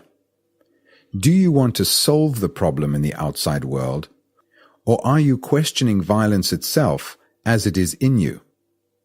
If you are free of violence in yourself, the question arises, how am I to live in a world full of violence, acquisitiveness, greed, envy, brutality? Will I not be destroyed? That is the inevitable question which is invariably asked. When you ask such a question, it seems to me you are not actually living peacefully. If you live peacefully, you will have no problem at all. You may be imprisoned because you refuse to join the army, or shot because you refuse to fight, but that is not a problem. You will be shot. It is extraordinarily important to understand this. We are trying to understand violence as a fact, not as an idea, as a fact which exists in the human being, and the human being is myself. And to go into the problem, I must be completely vulnerable, open to it. I must expose myself to myself, not necessarily expose myself to you, because you may not be interested, but I must be in a state of mind that demands to see this thing right to the end, and at no point stops and says, I will go no further. Now it must be obvious to me that I am a violent human being. I have experienced violence in anger, violence in my sexual demands, violence in hatred, creating enmity, violence in jealousy, and so on. I have experienced it, I have known it, and I say to myself, I want to understand this whole problem, not just one fragment of it expressed in war, but this aggression in man which also exists in the animals and of which I am a part. Violence is not merely killing another. It is violence when we use a sharp word, when we make a gesture to brush away a person, when we obey because there is fear. So violence isn't merely organized butchery in the name of God, in the name of society or country. Violence is much more subtle, much deeper, and we are inquiring into the very depths of violence. When you call yourself an Indian or a Muslim or a Christian or a European or anything else, you are being violent. Do you see why it is violent? Because you are separating yourself from the rest of mankind.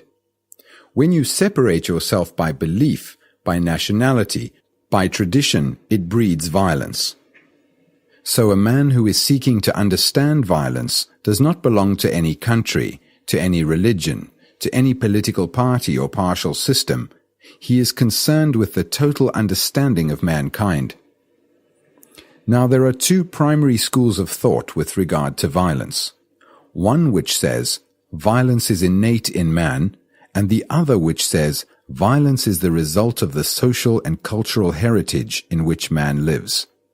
We are not concerned with which school we belong to. It is of no importance. What is important is the fact that we are violent, not the reason for it. One of the most common expressions of violence is anger. When my wife or sister is attacked, I say, I am righteously angry. When my country is attacked, my ideas, my principles, my way of life, I am righteously angry. I am also angry when my habits are attacked, or my petty little opinions. When you tread on my toes or insult me, I get angry. Or if you run away with my wife, I get jealous. That jealousy is called righteous because she is my property. And all this anger is morally justified. But to kill for my country is also justified. So when we are talking about anger, which is a part of violence, do we look at anger in terms of righteous and unrighteous anger according to our own inclinations and environmental drive? Or do we see only anger? Is there righteous anger ever? Or is there only anger? There is no good influence or bad influence, only influence. But when you are influenced by something which doesn't suit me, I call it an evil influence. The moment you protect your family, your country, a bit of colored rag called a flag, a belief, an idea, a dogma, the thing that you demand or that you hold, that very protection indicates anger. So you can look at anger without any explanation or justification, without saying, I must protect my goods, or I was right to be angry, or how stupid of me to be angry. Can you look at anger as if it was something by itself? Can you look at it completely objectively, which means neither defending it nor condemning it? Can you? Can I look at you if I am antagonistic to you, or if I am thinking what a marvelous person you are? I can see you only when I look at you with a certain care in which neither of these things is involved. Now, can I look at anger in the same way? Which means that I am vulnerable to the problem. I do not resist it. I am watching this extraordinary phenomenon without any reaction to it. It is very difficult to look at anger dispassionately because it is a part of me. But that is what I am trying to do. Here I am, a violent human being, whether I am black, brown, white, or purple. I am not concerned with whether I have inherited this violence or whether society has produced it in me. All I am concerned with is whether it is at all possible to be free from it. To be free from violence means everything to me. It is more important to me than sex, food, position, for this thing is corrupting me. It is destroying me and destroying the world. And I want to understand it. I want to be beyond it. I feel responsible for all this anger and violence in the world. I feel responsible. It isn't just a lot of words. And I say to myself, I can do something only if I am beyond anger myself, beyond violence, beyond nationality. And this feeling I have that I must understand the violence in myself brings tremendous vitality and passion to find out. But to be beyond violence, I cannot suppress it. I cannot deny it. I cannot say, well, it is a part of me and that's that, or I don't want it. I have to look at it. I have to study it. I must become very intimate with it, and I cannot become intimate with it if I condemn it or justify it. We do condemn it, though. We do justify it. Therefore, I am saying, stop for the time being condemning it or justifying it. Now, if you want to stop violence, if you want to stop wars, how much vitality, how much of yourself do you give to it? Isn't it important to you that your children are killed, that your sons go into the army where they are bullied and butchered? Don't you care? My God, if that doesn't interest you, what does? Guarding your money? Having a good time? Taking drugs? Don't you see that this violence in yourself is destroying your children? Or do you see it only as some abstraction? All right then. If you are interested, attend with all your heart and mind to find out. Don't just sit back and say, well, tell us all about it.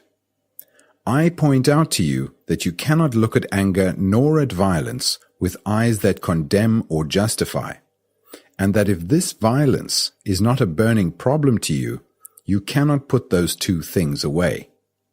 So first you have to learn. You have to learn how to look at anger, how to look at your husband, your wife, your children. You have to listen to the politician. You have to learn why you are not objective, why you condemn or justify.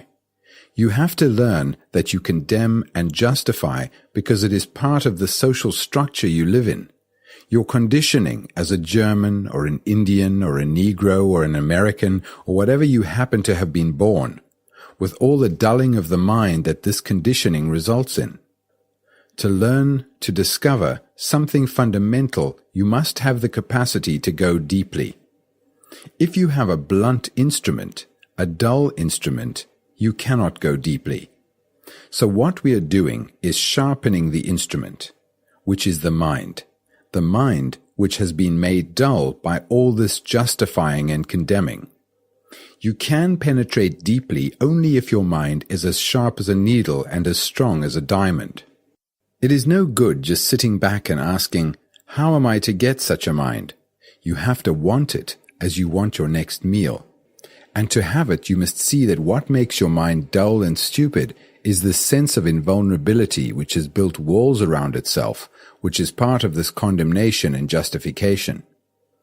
If the mind can be rid of that, then you can look, study, penetrate, and perhaps come to a state that is totally aware of the whole problem.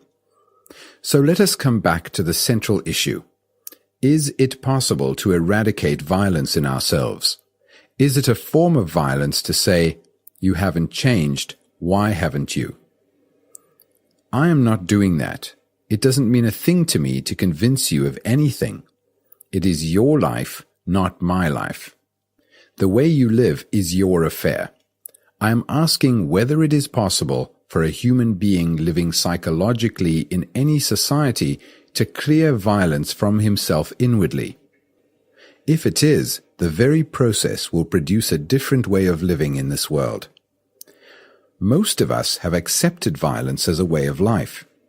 2 dreadful wars have taught us nothing except to build more and more barriers between human beings. That is, between you and me. But for those of us who want to be rid of violence, how is it to be done? I do not think anything is going to be achieved through analysis, either by ourselves or by a professional. We might be able to modify ourselves slightly, live a little more quietly with a little more affection, but in itself it will not give total perception. But I must know how to analyze, which means that in the process of analysis, my mind becomes extraordinarily sharp, and it is that quality of sharpness, of attention, of seriousness, which will give total perception. One hasn't the eyes to see the whole thing at a glance. This clarity of the eye is possible only if one can see the details, then jump.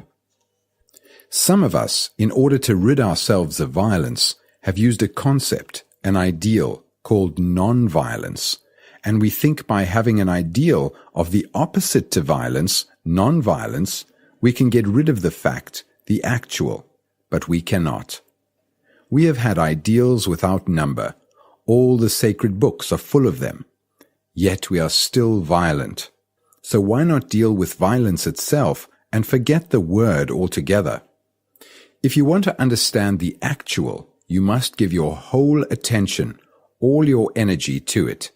That attention and energy are distracted when you create a fictitious, ideal world. So can you completely banish the ideal? The man who is really serious, with the urge to find out what truth is, what love is, has no concept at all. He lives only in what is. To investigate the fact of your own anger, you must pass no judgment on it. For the moment you conceive of its opposite, you condemn it, and therefore you cannot see it as it is. When you say you dislike or hate someone, that is a fact, although it sounds terrible. If you look at it, go into it completely, it ceases. But if you say, "I must not hate, I must have love in my heart," then you are living in a hypocritical world with double standards. To live completely, fully, in the moment, is to live with what is, the actual, without any sense of condemnation or justification. Then you understand it so totally that you are finished with it. When you see clearly, the problem is solved. But can you see the face of violence clearly? Not only outside you, but inside you, which means you are totally free from violence because you have not admitted ideology through which to get rid of it. This requires very deep meditation, not just a verbal agreement or disagreement. You have now read a series of statements, but have you really understood? Your conditioned mind, your way of life, the whole structure of the society in which you live, prevent you from looking at a fact and being entirely free from it immediately. You say, "I will think about it. I will consider whether it is possible to be free from violence or not. I will try to be free." That is one of the most dreadful statements you can make. I will try. There is no trying, no doing your best. Either you do it or you don't do it. You are admitting time while the house is burning. The house is burning as a result of the violence throughout the world and in yourself, and you say, "Let me think about it." which ideology is best to put out the fire? When the house is on fire, do you argue about the color of the hair of the man who brings the water? When the house is on fire, do you argue about the color of the hair of the man who brings the water?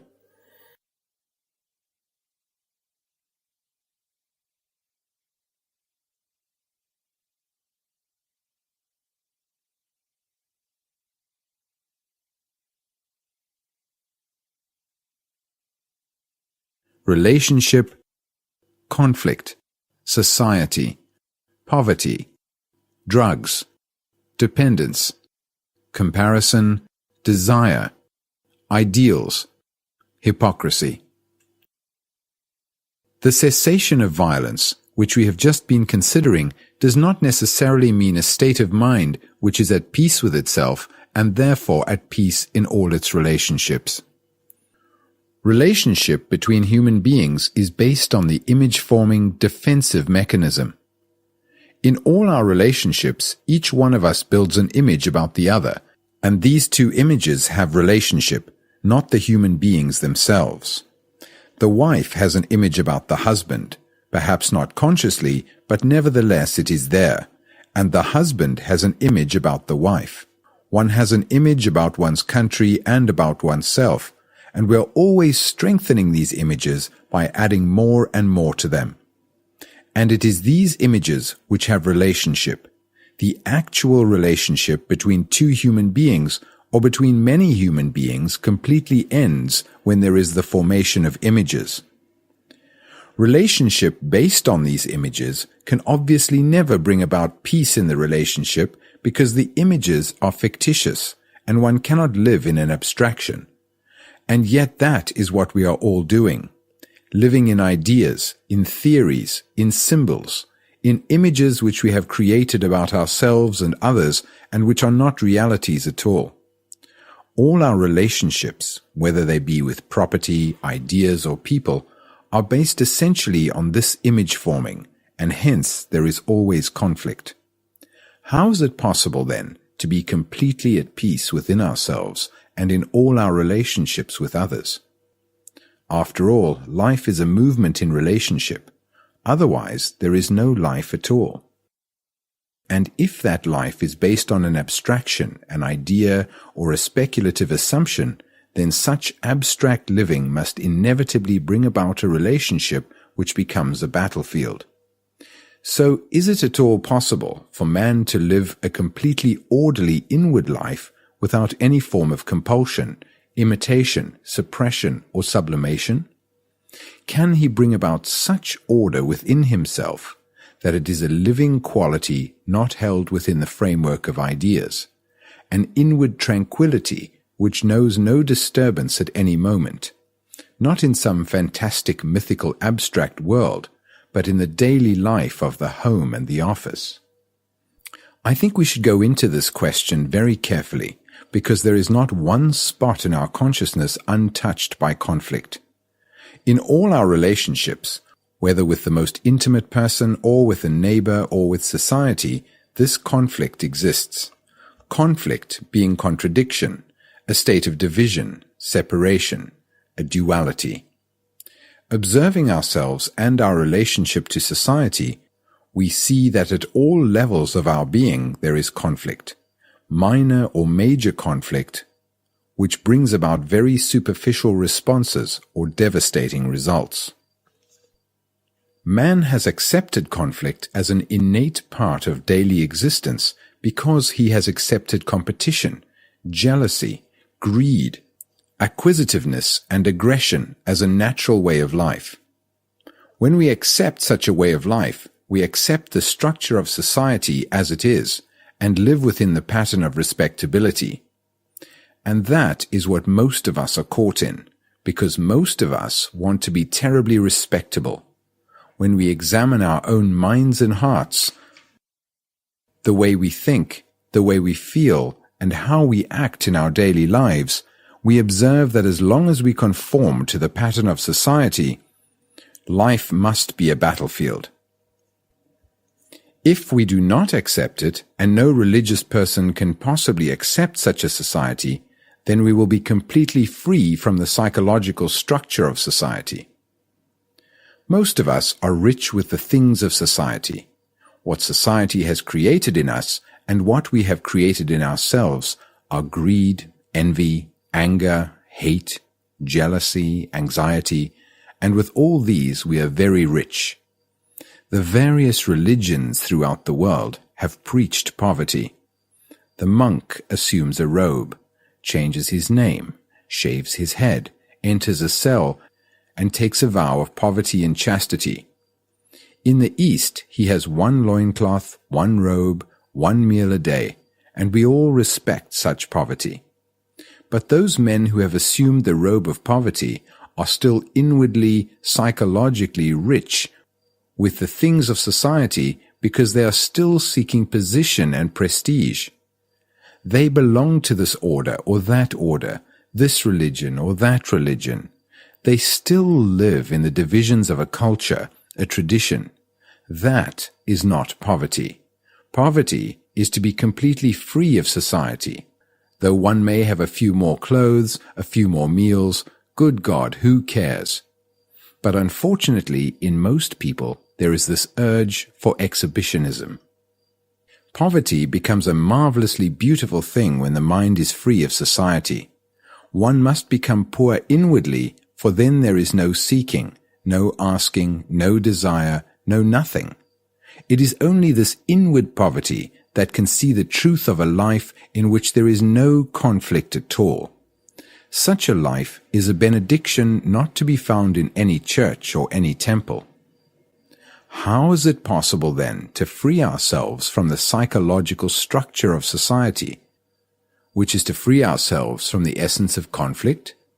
It is not difficult to trim and lop off certain branches of conflict, but we are asking ourselves whether it is possible to live in a complete inward and therefore outward tranquility, which does not mean that we shall vegetate or stagnate. On the contrary, we shall become dynamic, vital, full of energy.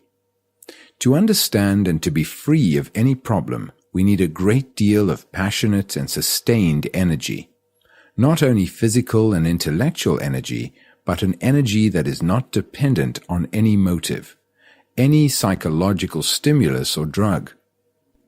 If we are dependent on any stimulus, that very stimulus makes the mind dull and insensitive.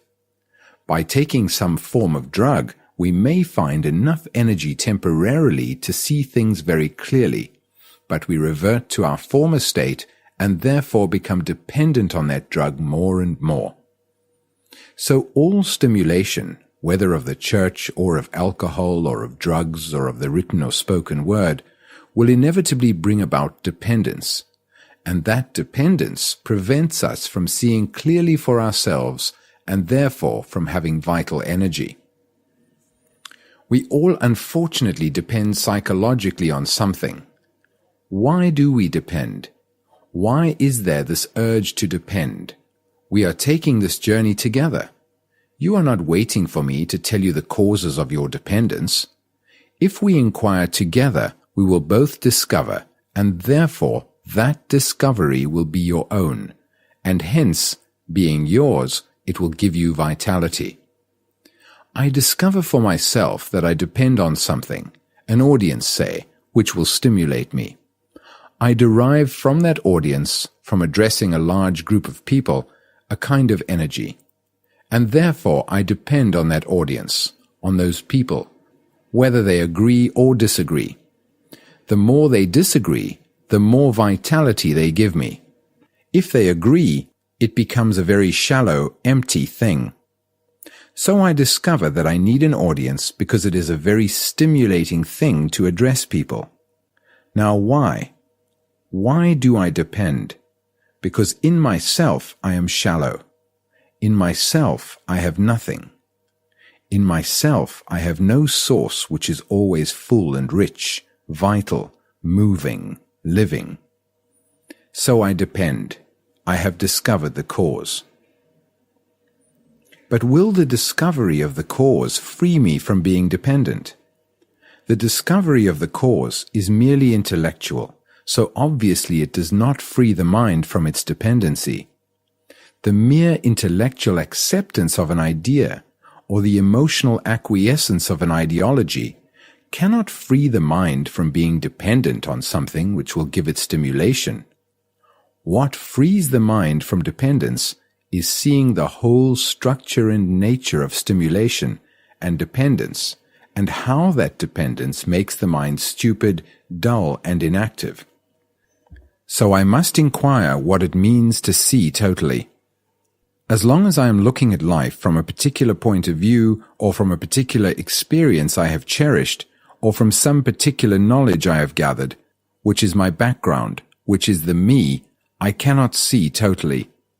I have discovered intellectually, verbally, through analysis, the cause of my dependence. But whatever thought investigates must inevitably be fragmentary, so I can see the totality of something only when thought does not interfere. Then I see the fact of my dependence. I see actually what is. I see it without any like or dislike. I do not want to get rid of that dependence or to be free from the cause of it. I observe it, and when there is observation of this kind, I see the whole picture, not a fragment of the picture. And when the mind sees the whole picture, there is freedom. Now I have discovered that there is a dissipation of energy when there is fragmentation. I have found the very source of the dissipation of energy. You may think there is no waste of energy if you imitate, if you accept authority, if you depend on the priest, the ritual, the dogma, the party, or on some ideology. But the following and acceptance of an ideology, whether it is good or bad, whether it is holy or unholy, is a fragmentary activity and therefore a cause of conflict. And conflict will inevitably arise as long as there is a division between what should be and what is. And any conflict is a dissipation of energy. If you put the question to yourself, how am I to be free from conflict?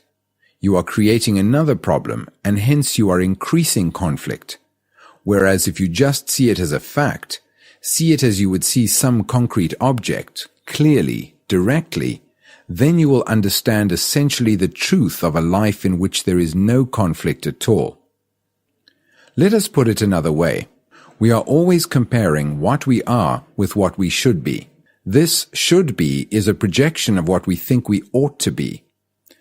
Contradiction exists when there is comparison, not only with something or somebody, but with what you were yesterday, and hence there is conflict between what has been and what is.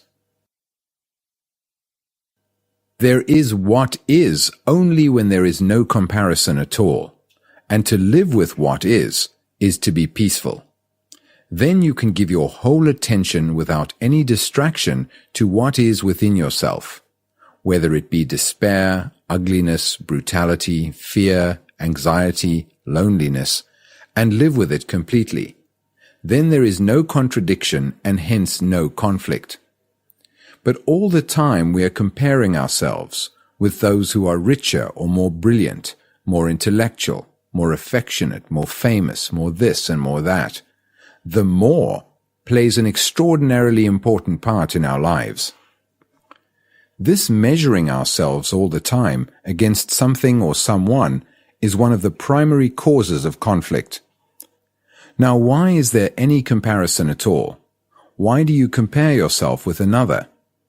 This comparison has been taught from childhood. In every school, A is compared with B, and A destroys himself in order to be like B. When you do not compare at all, when there is no ideal, no opposite, no factor of duality, when you no longer struggle to be different from what you are, what has happened to your mind? Your mind has ceased to create the opposite and has become highly intelligent, highly sensitive, capable of immense passion, because effort is a dissipation of passion, passion which is vital energy, and you cannot do anything without passion. If you do not compare yourself with another, you will be what you are. Through comparison, you hope to evolve, to grow, to become more intelligent, more beautiful. But will you? The fact is what you are, and by comparing, you are fragmenting the fact, which is a waste of energy. To see what you actually are without any comparison gives you tremendous energy to look. When you can look at yourself without comparison, you are beyond comparison, which does not mean that the mind is stagnant with contentment. So we see in essence how the mind wastes energy which is so necessary to understand the totality of life. I don't want to know with whom I am in conflict. I don't want to know the peripheral conflicts of my being. What I want to know is why conflict should exist at all. When I put that question to myself, I see a fundamental issue which has nothing to do with peripheral conflicts and their solutions. I am concerned with a central issue, and I see, perhaps you see also, that the very nature of desire, if not properly understood, must inevitably lead to conflict. Desire is always in contradiction. I desire contradictory things, which doesn't mean that I must destroy desire, suppress, control, or sublimate it. I simply see that desire itself is contradictory. It is not the objects of desire, but the very nature of desire which is contradictory. Desire, before I can understand conflict. In ourselves, we are in a state of contradiction, and that state of contradiction is brought about by desire. Desire being the pursuit of pleasure and the avoidance of pain, which we have already been into. So we see desire as the root of all contradiction, wanting something and not wanting it, a dual activity. When we do something pleasurable, there is no effort involved at all, is there? But pleasure brings pain, and then there is a struggle to avoid the pain, and that again is a dissipation of energy. Why do we have duality at all? There is, of course, duality in nature, man and woman, light and shade, night and day. But inwardly, psychologically, why do we have duality? Please think this out with me. Don't wait for me to tell you. You have to exercise your own mind to find out. My words are merely a mirror in which to observe yourself. Why do we have this psychological duality? Is it that we have been brought up to always compare what is with what should be? We have been conditioned in what is right and what is wrong, what is good and what is bad, what is moral and what is immoral. Has this duality come into being because we believe that thinking about the opposite of violence, the opposite of envy, of jealousy, of meanness, will help us to get rid of these things? Do we use the opposite as a lever to get rid of what is? Or is it an escape from the actual? Do you use the opposite as a means of avoiding the actual, which you don't know how to deal with? Or is it because you have been told by thousands of years of propaganda that you must have an ideal, the opposite of what is, in order to cope with the present? When you have an ideal, you think it helps you to get rid of what is, but it never does. You may preach non-violence for the rest of your life and all the time be sowing the seeds of violence. You have a concept of what you should be and how you should act, and all the time you are in fact acting quite differently. So you see that principles, beliefs, and ideals must inevitably lead to hypocrisy and a dishonest life. It is the ideal that creates the opposite to what is. So if you know how to be with what is, then the opposite is not necessary. Trying to become like somebody else, or like your ideal, is one of the main causes of contradiction, confusion, and conflict. A mind that is confused, whatever it does, at any level, will remain confused. Any action born of confusion leads to further confusion. I see this very clearly. I see it as clearly as I see an immediate physical danger. So what happens? I cease to act in terms of confusion anymore. Therefore, inaction is complete action. Freedom, revolt, solitude, innocence, living with ourselves as we are. None of the agonies of suppression, nor the brutal discipline of conforming to a pattern has led to truth. To come upon truth, the mind must be completely free, without a spot of distortion. But first, let us ask ourselves if we really want to be free. When we talk of freedom, are we talking of complete freedom, or of freedom from some inconvenient or unpleasant or undesirable thing? We would like to be free from painful and ugly memories and unhappy experiences, but keep our pleasurable, satisfying ideologies, formulas, and relationships. But to keep the one without the other is impossible, for as we have seen, pleasure is inseparable from pain. So it is for each one of us to decide whether or not we want to be completely free. If we say we do, then we must understand the nature and structure of freedom. Is it freedom when you are free from something, free from pain, free from some kind of anxiety? Or is freedom itself something entirely different? You can be free from jealousy, say, but isn't that freedom a reaction and therefore not a freedom at all? You can be free from dogma very easily, by analyzing it, by kicking it out, but the motive for that freedom from dogma has its own reaction, because the desire to be free from a dogma may be that it is no longer fashionable or convenient. Or you can be free from nationalism because you believe in internationalism, or because you feel it is no longer economically necessary to cling to the silly nationalistic dogma with its flag and all that rubbish. You can easily pull that away, or you may react against some spiritual or political leader who has promised you freedom as a result of discipline or revolt. But has such rationalism, such logical conclusion, anything to do with freedom? If you say you are free from something, it is a reaction which will then become another reaction, which will bring about another conformity, another form of domination. In this way, you can have a chain of reactions and accept each reaction as freedom. But it is not freedom. It is merely a continuity of a modified past which the mind clings to. The youth of today, like all youth, are in revolt against society, and that is a good thing in itself, but revolt is not freedom, because when you revolt, it is a reaction, and that reaction sets up its own pattern, and you get caught in that pattern. You think it is something new.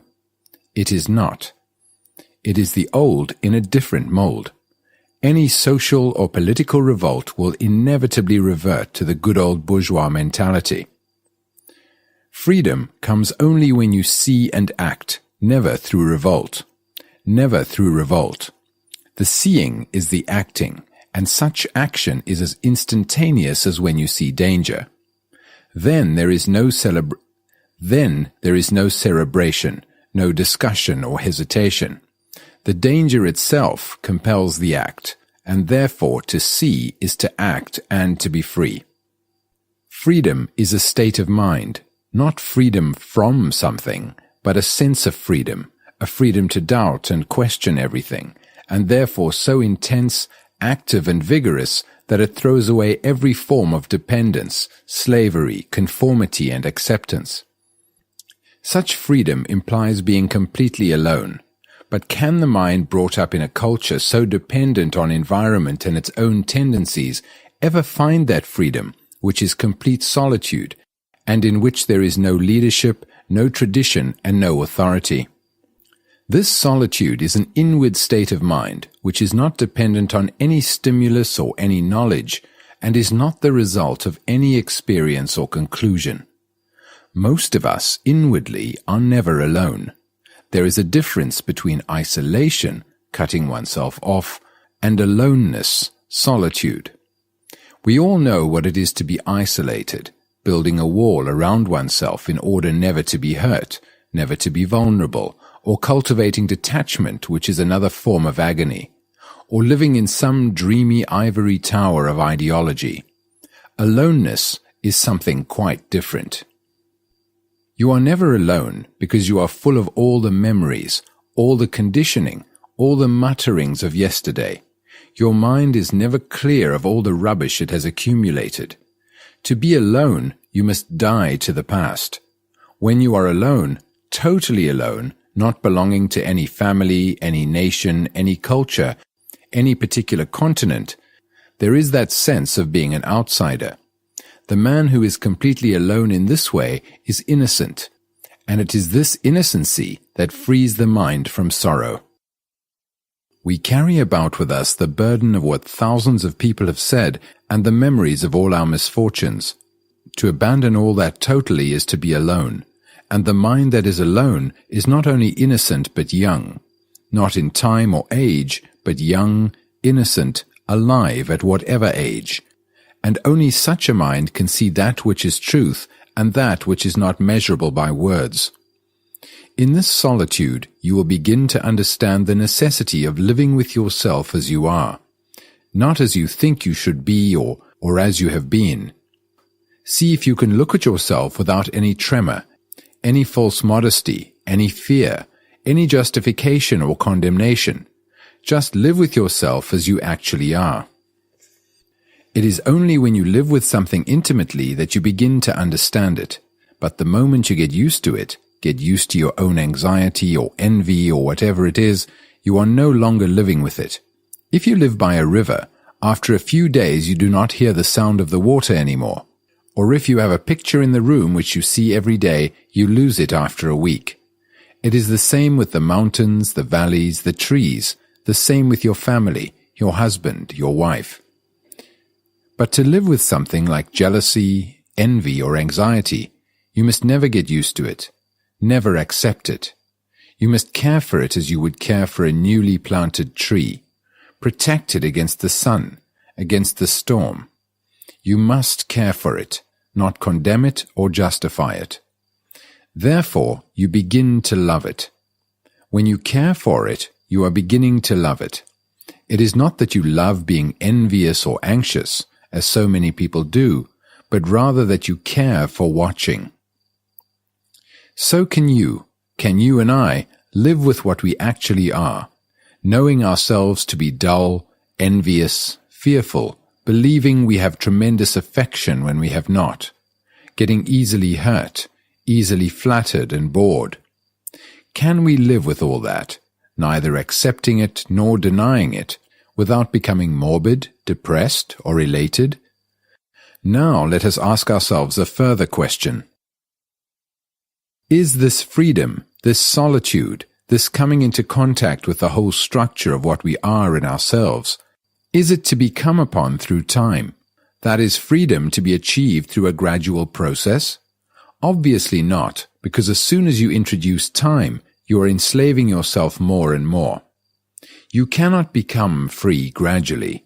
It is not a matter of time. The next question is, can you become conscious of that freedom? If you say, I am free, then you are not free. It is like a man saying, I am happy. The moment he says, I am happy, he is living in a memory of something that has gone. Freedom can only come about naturally, not through wishing, wanting, longing. Nor will you find it by creating an image of what you think it is. To come upon it, the mind has to learn to look at life, which is a vast movement, without the bondage of time, for freedom lies beyond the field of consciousness. Sorrow, death. I am tempted to repeat a story about a great disciple going to God and demanding to be taught truth. This poor God says, My friend, it is such a hot day, please get me a glass of water. So the disciple goes out and knocks on the door of the first house he comes to, and a beautiful young lady opens the door. The disciple falls in love with her, and they marry and have several children. Then one day it begins to rain, and keeps on raining, raining, raining. The torrents are swollen, the streets are full, the houses are being washed away. The disciple holds on to his wife and carries his children on his shoulders, and as he is being swept away, he calls out, Lord, please save me. and the Lord says, "Where is that glass of water I asked for?" It is a rather good story because most of us think in terms of time.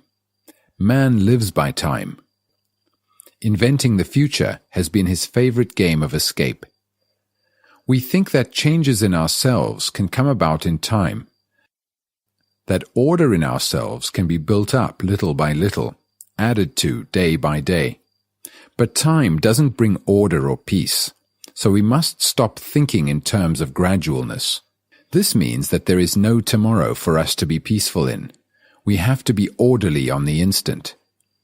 When there is real danger, time disappears, doesn't it? There is immediate action, but we do not see the danger of many of our problems, and therefore we invent time as a means of overcoming them.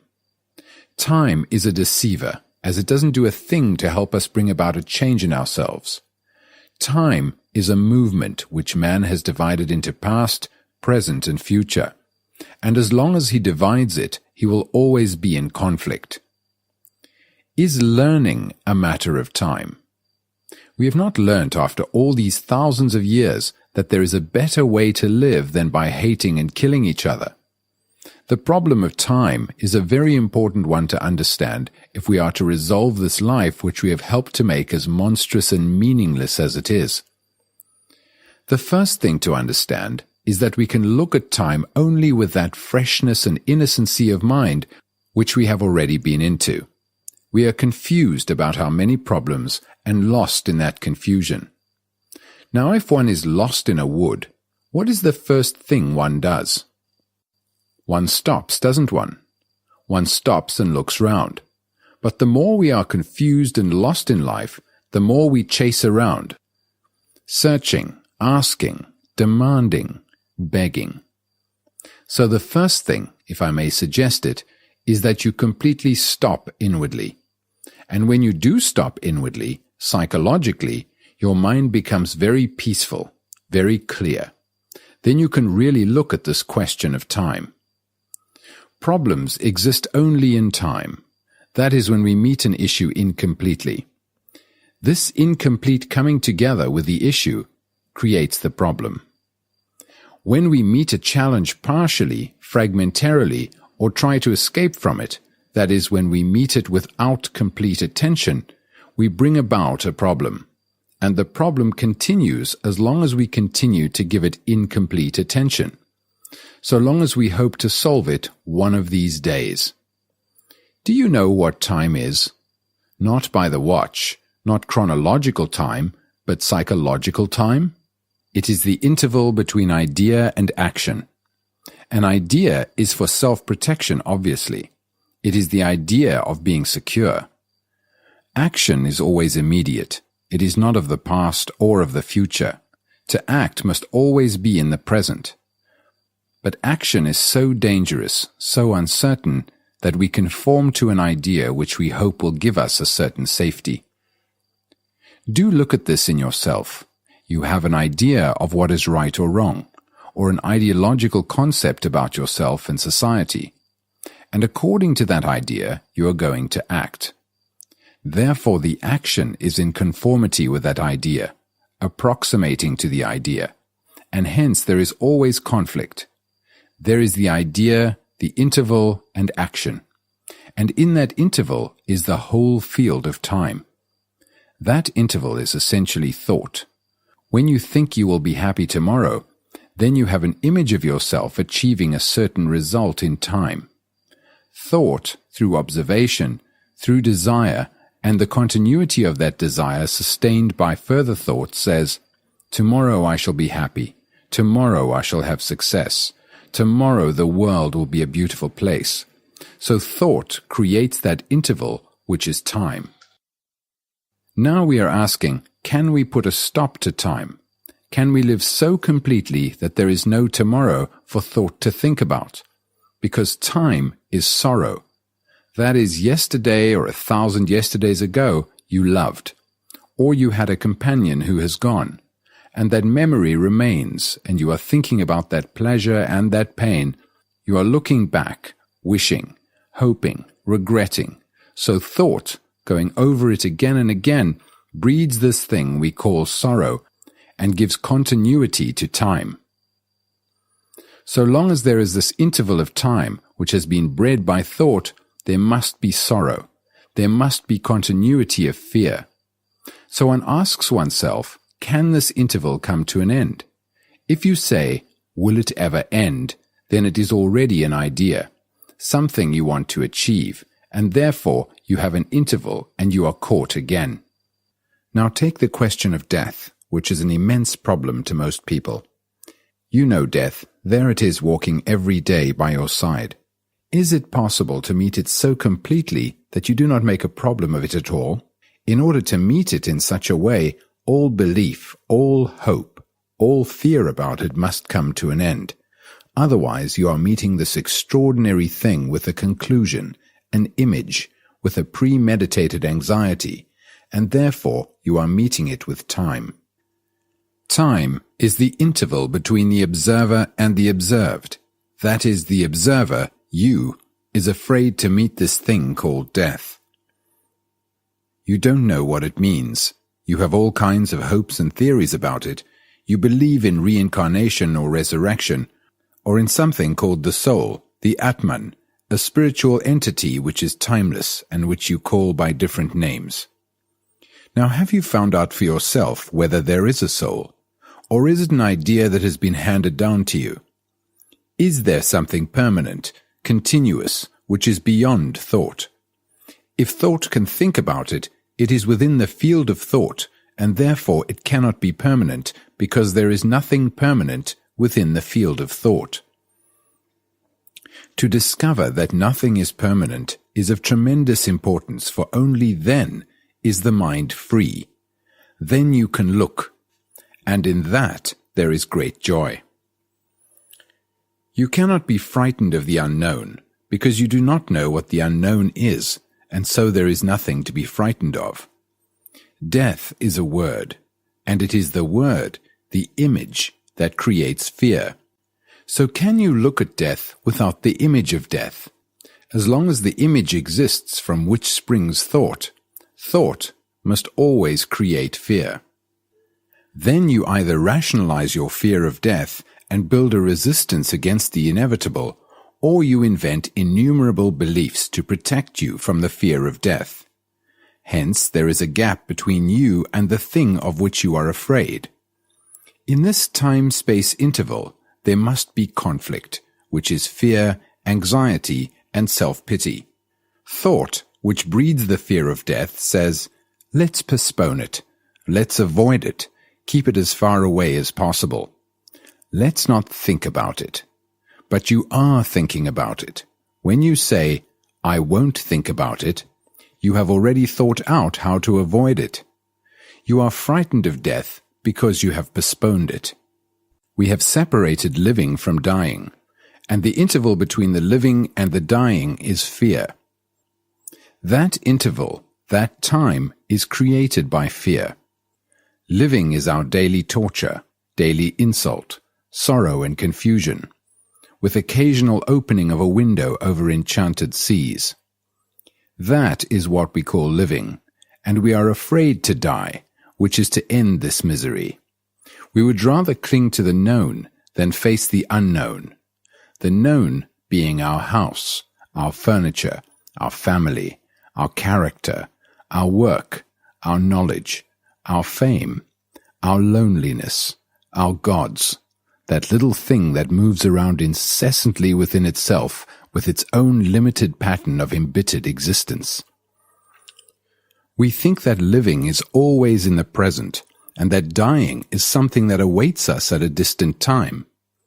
But we have never questioned whether this battle of everyday life is living at all. We want to know the truth about reincarnation. We want proof of the survival of the soul. We listen to the assertion of clairvoyance and to the conclusions of psychical research, but we never ask, never, how to live with delight, with enchantment, with beauty every day.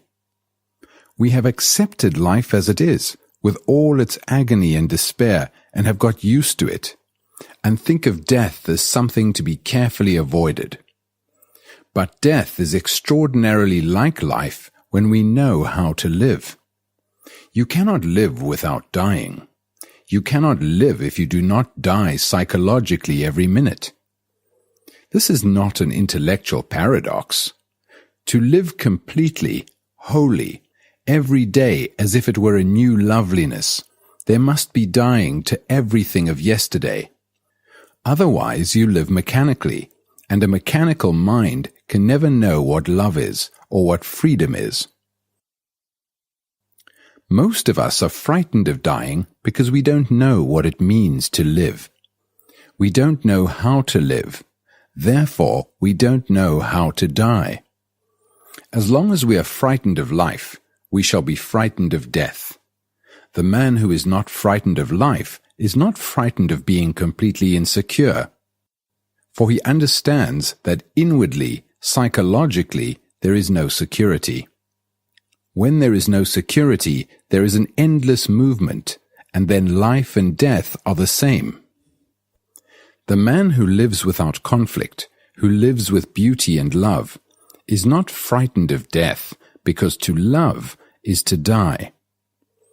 If you die to everything you know, including your family, your memory, everything you have felt, then death is a purification, a rejuvenating process.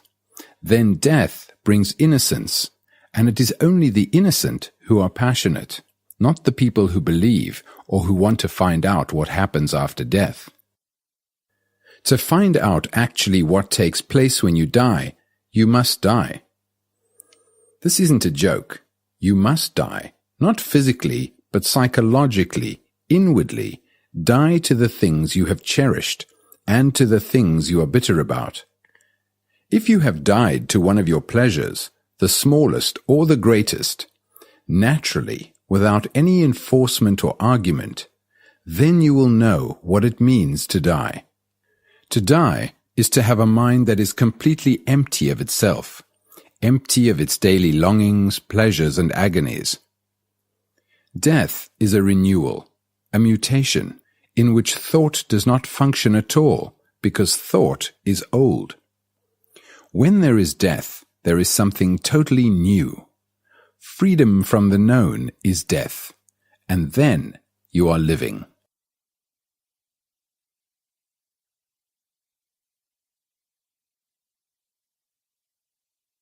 Love. The demand to be safe in relationship inevitably breeds sorrow and fear. This seeking for security is inviting insecurity. Have you ever found security in any of your relationships? Have you? Most of us want the security of loving and being loved. But is there love when each one of us is seeking his own security, his own particular path? We are not loved because we don't know how to love. What is love? The word is so loaded and corrupted that I hardly like to use it. Everybody talks of love. Every magazine and newspaper and every missionary talks everlastingly of love. I love my country. I love my king. I love some book. I love that mountain. I love pleasure. I love my wife. I love God. Is love an idea? If it is, it can be cultivated, nourished, cherished, pushed around, twisted in any way you like. When you say you love God, what does it mean? It means that you love a projection of your own imagination, a projection of yourself clothed in certain forms of respectability according to what you think is noble and holy. So to say, I love God, is absolute nonsense. When you worship God, you are worshipping yourself, and that is not love. Because we cannot solve this human thing called love, we run away into abstractions. Love may be the ultimate solution to all man's difficulties, problems, and travails. So how are we going to find out what love is? By merely defining it? The Church has defined it one way, society another, and there are all sorts of deviations and perversions. Adoring someone, sleeping with someone, the emotional exchange, the companionship. Is that what we mean by love? That has been the norm, and it has become so tremendously personal, sensuous, and limited that religions have declared that love is something much more than this. In what they call human love, they see there is pleasure, competition, jealousy, the desire to possess, to hold, to control, and to interfere with another's thinking. Knowing the complexity of all this, they say there must be another kind of love, divine, beautiful, untouched, uncorrupted. Throughout the world, so-called holy men have maintained that to look at a woman is something totally wrong. They say you cannot come near to God if you indulge in sex. Therefore, they push it aside, although they are eaten up with it. But by denying sexuality, they put out their eyes and cut out their tongues, for they deny the whole beauty of the earth. They have starved their hearts and minds. They are dehydrated human beings. They have banished beauty because beauty is associated with a woman. Can love be divided into the sacred and the profane, the human and the divine, or is there only love? Is love of the one and not of the many? If I say, I love you, does that exclude the love of the other? Is love personal or impersonal, moral or immoral, family or non-family? If you love mankind, can you love the particular? Is love sentiment? Is love emotion? Is love pleasure and desire? All these questions indicate, don't they, that we have ideas about love, ideas about what it should or should not be, a pattern or a code developed by the culture in which we live. So to go into the question of what love is, we must first free it from the encrustation of centuries, put away all ideals and ideologies of what it should or should not be. To divide anything into what should be and what is the most deceptive way of dealing with life. Now, how am I going to find out what this flame is which we call love? Not how to express it to another, but what it means in itself? I will first reject what the church, what society, what my parents and friends, what every person and every book has said about it, because I want to find out for myself what it is. Here is an enormous problem that involves the whole of mankind. There have been 1,000 ways of defining it, and I myself am caught in some pattern or other according to what I like or enjoy at the moment. So shouldn't I, in order to understand it, first free myself from my own inclinations and prejudices? I am confused, torn by my own desires, so I say to myself, first clear up your own confusion. Perhaps you may be able to discover what love is through what it is not. The government says, go and kill for the love of your country. Is that love? Religion says, give up sex for the love of God. Is that love? Is love desire? Don't say no. For most of us it is. Desire with pleasure, the pleasure that is derived through the senses, through sexual attachment and fulfillment. I am not against sex, but see what is involved in it. What sex gives you momentarily is the total abandonment of yourself. Then you are back again with your turmoil. So you want a repetition over and over again of that state which there is no worry, no problem, no self. You say you love your wife. In that love is involved sexual pleasure, the pleasure of having someone in your house to look after your children, to cook. You depend on her. She has given you her body, her emotions, her encouragement, a certain feeling of security and well-being.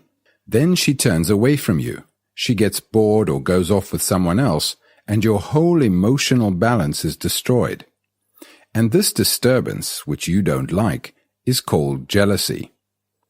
There is pain in it, anxiety, hate and violence.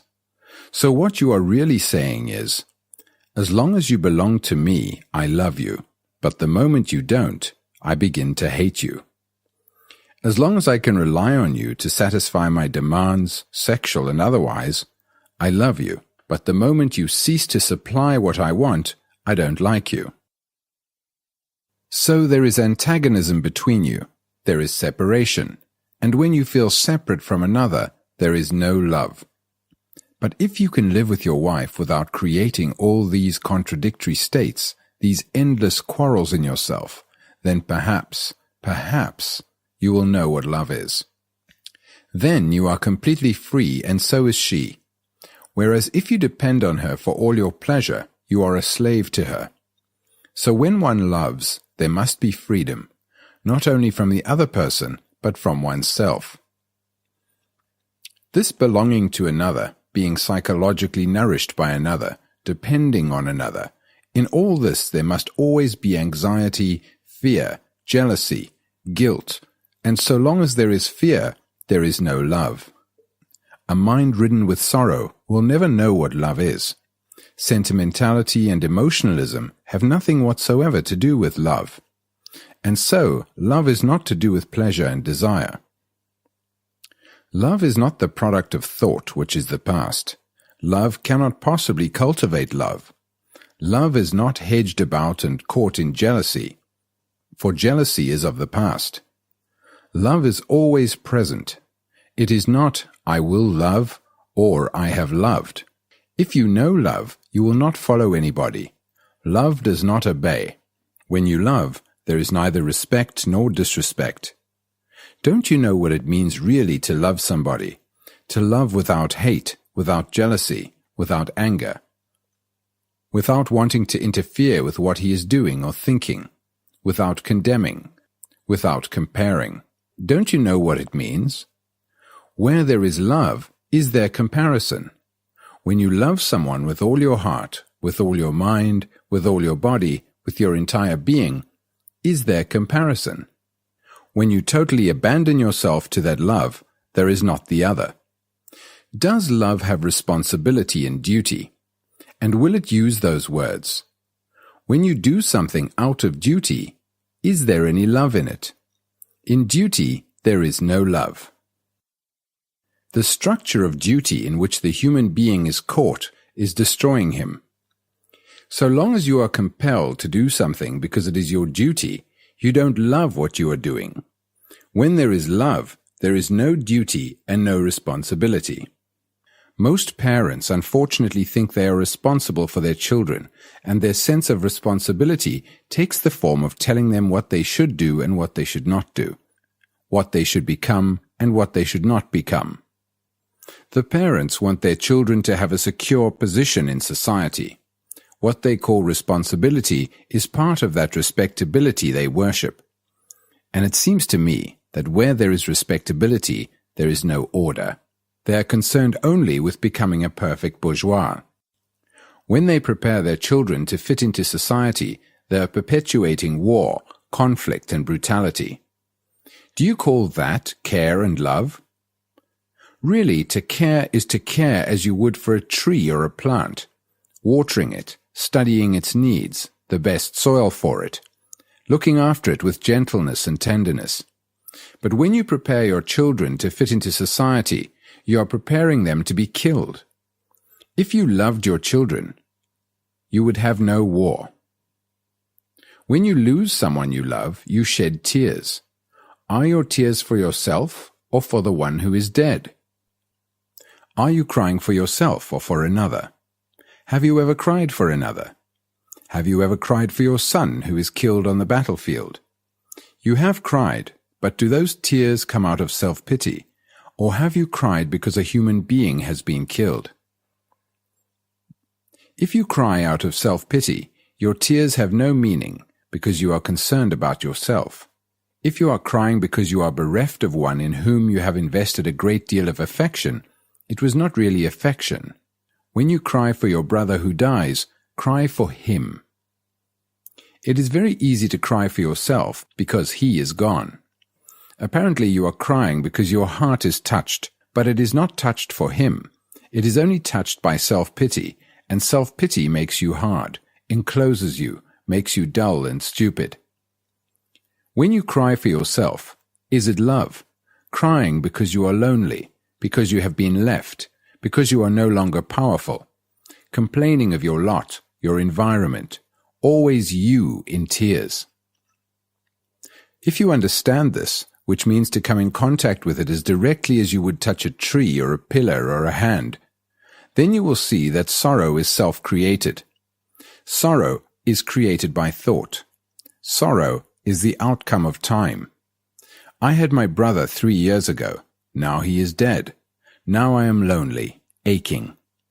There is no one to whom I can look for comfort or companionship, and it brings tears to my eyes.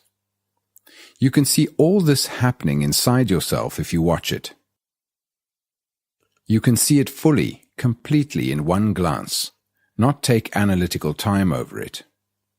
You can see in a moment the whole structure and nature of this shoddy little thing called me. My tears, my family, my nation, my belief, my religion. All that ugliness, it is all inside you. When you see it with your heart, not with your mind, when you see it from the very bottom of your heart, then you have the key that will end sorrow. Sorrow and love cannot go together, but in the Christian world they have idealized suffering, put it on a cross and worshipped it, implying that you can never escape from suffering except through that one particular door, and this is the whole structure of an exploiting religious society. So when you ask what love is, you may be too frightened to see the answer. It may mean complete upheaval. It may break up the family. You may discover that you do not love your wife or husband or children. Do you? You may have to shatter the house you have built. You may never go back to the temple. But if you still want to find out, you will see that fear is not love. Dependence is not love. Jealousy is not love. Possessiveness and domination are not love. Responsibility and duty are not love. Self-pity is not love. The agony of not being loved is not love. Love is not the opposite of hate, more than humility is the opposite of vanity.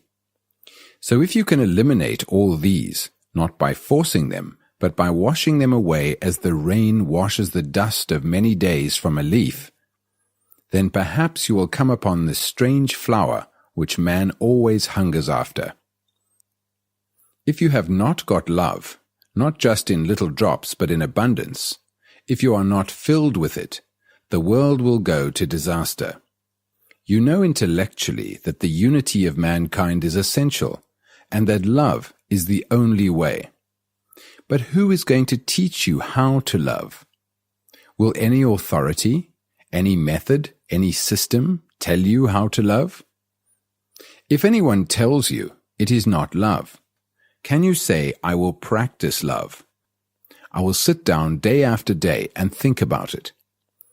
I will practice being kind and gentle and force myself to pay attention to others? Do you mean to say that you can discipline yourself to love? Exercise the will to love. When you exercise discipline and will to love, love goes out of the window. By practicing some method or system of loving, you may become extraordinarily clever or more kindly or get into a state of non-violence, but that has nothing whatsoever to do with love. In this torn desert world, there is no love because pleasure and desire play the greatest roles. Yet without love, your daily life has no meaning. And you cannot have love if there is no beauty. Beauty is not something you see, not a beautiful tree, a beautiful picture, a beautiful building, or a beautiful woman. There is beauty only when your heart and mind know what love is. Without love and that sense of beauty, there is no virtue, and you know very well that, do what you will, improve society, feed the poor, you will only be creating more mischief. For without love, there is only ugliness and poverty in your own heart and mind. But when there is love and beauty, whatever you do is right. Whatever you do is in order. If you know how to love, then you can do what you like, because it will solve all other problems. So we reach the point, can the mind come upon love without discipline, without thought, without enforcement, without any book, any teacher or leader? Come upon it as one comes upon a lovely sunset? It seems to me that one thing is absolutely necessary, and that is passion without motive. Passion that is not the result of some commitment or attachment. Passion that is not lust. A man who does not know what passion is will never know love, because love can only come into being only when there is total self-abandonment. A mind that is seeking is not a passionate mind, and to come upon love without seeking is the only way to find it. To come upon it unknowingly and not as the result of any effort or experience. Such a love, you will find, is not of time. Such a love is both personal and impersonal, is both the one and the many. Like a flower that has perfume, you can smell it or pass it by. That flower is for everybody, and for the one who takes trouble to breathe it deeply and look at it with delight. Whether one is very near and becomes very near, or very far away, it is the same to the flower, because it is full of that perfume, and therefore it is sharing it with everybody. Love is something that is new, fresh, alive. It has no yesterday and no tomorrow. It is beyond the turmoil of thought. It is only the innocent mind which knows what love is. And the innocent mind can live in the world which is not innocent. To find this extraordinary thing which man has sought endlessly through sacrifice, through worship, through relationship, through sex, through every form of pleasure and pain, is only possible when thought comes to understand itself and comes naturally to an end. Then love has no opposite. Then love has no conflict. You may ask, if I find such a love, what happens to my wife, my children, my family? They must have security. When you put such a question, you have never been outside the field of thought, the field of consciousness. When once you have been outside that field, you will never ask such a question, because then you will know what love is, in which there is no thought and therefore no time. You may read this mesmerized and enchanted, but actually to go beyond thought and time, which means going beyond sorrow, is to be aware that there is a different dimension called love. But you don't know how to come to this extraordinary fount. So what do? If you don't know what to do, you do nothing, don't you? Absolutely nothing. Then inwardly you are completely silent. Do you understand what that means? It means that you are not seeking, not wanting, not pursuing. There is no center at all. Then there is love.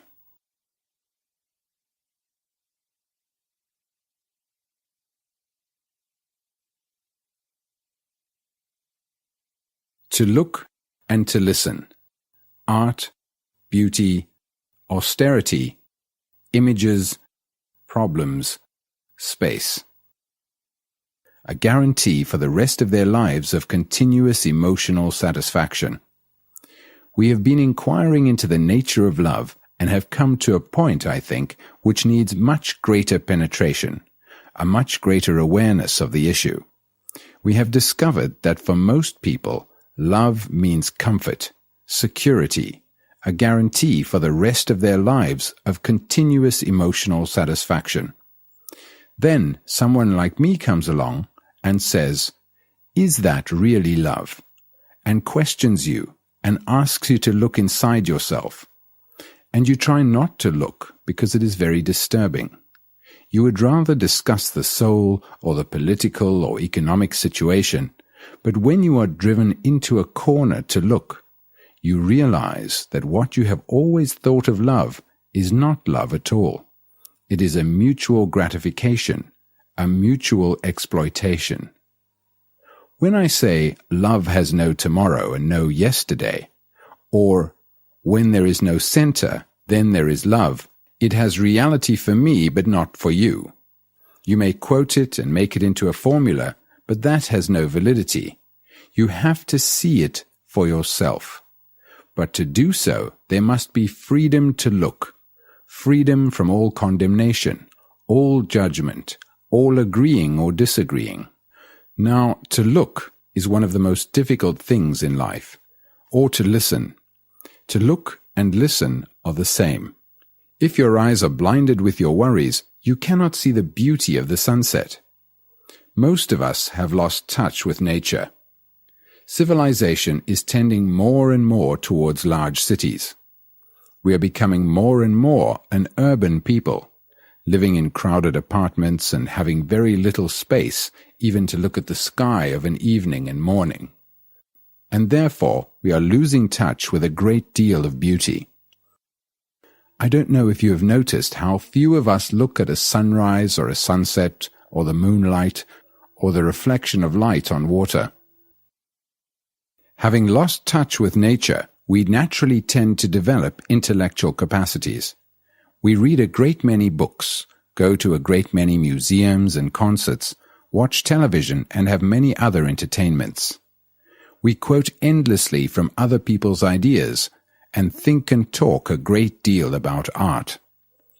Why is it that we depend so much upon art? Is it a form of escape, of stimulation?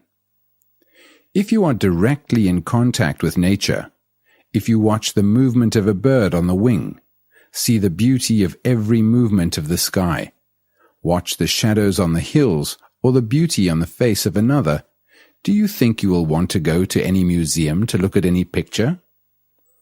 Perhaps it is because you do not know how to look at all the things about you that you resort to some form of drug to stimulate you to see better. There is a story of a religious teacher who used to talk every morning to his disciples. One morning he got onto the platform and was just about to begin when a little bird came and sat on the windowsill and began to sing, and sang away with full heart. Then it stopped and flew away, and the teacher said, "The sermon for this morning is over." It seems to me that one of our greatest difficulties is to see for ourselves really clearly, not only outward things, but inward life. When we say we see a tree or a flower or a person, do we actually see them? Or do we merely see the image that the word has created? That is, when you look at a tree or a cloud of an evening full of light and delight, do you actually see it, not only with your eyes and intellectually, but totally, completely? Have you ever experimented with looking at an objective thing like a tree without any of the associations, any of the knowledge you have acquired about it, without any prejudice, any judgment, any words forming a screen between you and the tree and preventing you from seeing it as it actually is? Try it and see what actually takes place when you observe the tree with all your being, with the totality of your energy. In that intensity, you will find that there is no observer at all. There is only attention. It is when there is inattention that there is the observer and the observed. When you are looking at something with complete attention, there is no space for a conception, a formula, or a memory. This is important to understand because we are going into something which requires very careful investigation. It is only a mind that looks at a tree or the stars or the sparkling waters of a river with complete self-abandonment that knows what beauty is. And when we are actually seeing, we are in a state of love. We generally know beauty through comparison, or through what man has put together, which means that we attribute beauty to some object. I see what I consider to be a beautiful building, and by that beauty I appreciate because of my knowledge of architecture and by comparing it with other buildings I have seen.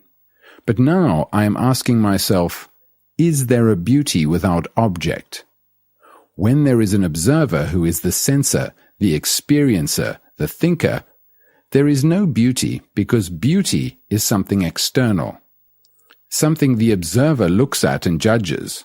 But when there is no observer, and this demands a great deal of meditation, of inquiry, then there is beauty without the object. Beauty lies in the total abandonment of the observer and the observed, and there can be self-abandonment only when there is total austerity. Not the austerity of the priest, with its harshness, its sanctions, rules, and obedience, not austerity in clothes, ideas, food, and behavior, but the austerity of being totally simple, which is complete humility. Then there is no achieving, no ladder to climb. There is only the first step, and the first step is the everlasting step. Say you are walking by yourself or with somebody and you have stopped talking. You are surrounded by nature, and there is no dog barking, no noise of a car passing, or even the flutter of a bird. You are completely silent, and nature around you is also wholly silent. In that state of silence, both in the observer and the observed, when the observer is not translating what he observes into thought, in that silence there is a different quality of beauty. There is neither nature nor the observer. There is the state of mind, wholly, completely alone. It is alone, not in isolation, alone in stillness, and that stillness is beauty. When you love, is there an observer? There is an observer only when love is desire and pleasure. When desire and pleasure are not associated with love, then love is intense. It is, like beauty, something totally new every day. As I have said, it has no yesterday and no tomorrow. It is only when we see without any preconception, any image, that we are able to be in direct contact with anything in life. All our relationships are really imaginary, that is, based on an image formed by thought. If I have an image about you, and you have an image about me, naturally we don't see each other at all as we actually are. What we see is the images which we have formed about each other, which prevent us from being in contact, and that is why our relationships go wrong. When I say I know you, I mean I knew you yesterday. I do not know you actually now. All I know is my image of you. That image is put together by what you have said in praise of me or to insult me. What you have done to me is put together by all the memories I have of you, and your image of me is put together in the same way. And it is those images which have relationship and which prevent us from really communing with each other. Two people who have lived together for a long time have an image of each other which prevents them from really being in a relationship. If we understand relationship, we can cooperate, but cooperation cannot possibly exist through images, through symbols, through ideological conceptions. Only when we understand the true relationship between each other is there a possibility of love, and love is denied when we have images. Therefore, it is important to understand, not intellectually but actually in your daily life, how you have built images about your wife, your husband, your neighbor, your child, your country, your leaders, your politicians, your gods. You have nothing but images. These images create the space between you and what you observe, and in that space there is conflict. So what we are going to find out now together is whether it is possible to be free of the space we create, not only outside ourselves, but in ourselves, the space which divides people in all their relationships. Now, the very attention you give to a problem is the energy that solves that problem. When you give your complete attention, I mean with everything in you, there is no observer at all. There is only the state of attention which is total energy, and that total energy is the highest form of intelligence. Naturally, that state of mind must be completely silent, and that silence, that stillness, comes when there is total attention, not disciplined stillness. That total silence in which there is neither the observer nor the thing observed is the highest form of a religious mind, but what takes place in that state cannot be put into words, because what is said in words is not the fact. To find out for yourself, you have to go through it. Every problem is related to every other problem, so that if you can solve one problem completely, it does not matter what it is. It does not matter what it is. You will see that you are able to meet all other problems easily and resolve them. We are talking, of course, of psychological problems. We have already seen that a problem exists only in time. That is, when we meet the issue completely. So not only must we be aware of the nature and structure of the problem and see it completely, but meet it as it arises and resolve it immediately so that it does not take root in your mind. If one allows a problem to endure for a month or a day, or even for a few minutes, it distorts the mind. If one allows a problem to endure for a month or a day, or even for a few minutes, it distorts the mind. So, it is possible to meet a problem immediately without any distortion, and be immediately completely free of it and not allow a memory, a scratch on the mind to remain? So is it possible to meet a problem immediately without any distortion and be immediately completely free of it and not allow a memory, a scratch on the mind to remain? These memories are the images we carry about with us, and it is these images which meet this extraordinary thing called life, and therefore there is a contradiction and hence conflict. Life is very real. Life is not an abstraction, and when you meet it with images, there are problems. Is it possible to meet every issue without this space-time interval, without the gap between oneself and the thing of which one is afraid? It is possible only when the observer has no continuity. The observer who is the builder of the image, the observer who is a collection of memories and ideas, who is a bundle of abstractions. When you look at the stars, there is you who are looking at the stars in the sky. The sky is flooded with brilliant stars. There is cool air, and there is you, the observer, the experiencer, the thinker, you with your aching heart, you, the center, creating space.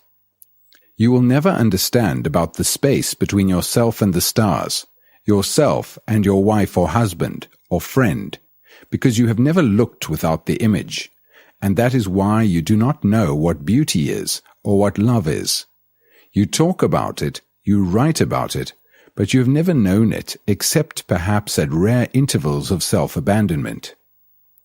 So long as there is a center creating space around itself, there is neither love nor beauty. When there is no center and no circumference, then there is love. And when you love, you are beauty. When you look at a face opposite, you are looking from a center, and the center creates the space between person, and that is why our lives are so empty and callous. You cannot cultivate love or beauty, nor can you invent truth. But if you are all the time aware of what you are doing, you can cultivate awareness, and out of that awareness, you will begin to see the nature of pleasure, desire, and sorrow, and the utter loneliness and boredom of man. And then you will begin to come upon that thing called the space. When there is space between you and the object you are observing, you will know there is no love. And without love, however hard you try to reform the world, or bring about a new social order, or however much you talk about improvements, you will only create agony. So, it is up to you. There is no leader, there is no teacher, there is nobody to tell you what to do. You are alone in this mad, brutal world. The observer and the observed. Please go on with me a little further. It may be rather complex, rather subtle, but please go on with it. Now, when I build an image about you or about anything, I am able to watch that image. So there is the image and the observer of that image. I see someone, say, with a red shirt on, and my immediate reaction is that I like it or that I don't like it. The like or dislike is the result of my culture, my training, my associations, my inclinations, my acquired and inherited characteristics. It is from that center that I observe and make my judgment, and thus the observer is separate from the thing he observes. But the observer is aware of more than one image. He creates thousands of images. But is the observer different from these images? Isn't he just another image? He is always adding to and subtracting from what he is. He is a living thing all the time, weighing, comparing, judging, modifying and changing as a result of pressures from outside and within. Living in the field of consciousness, which is his own knowledge, influence, and innumerable calculations.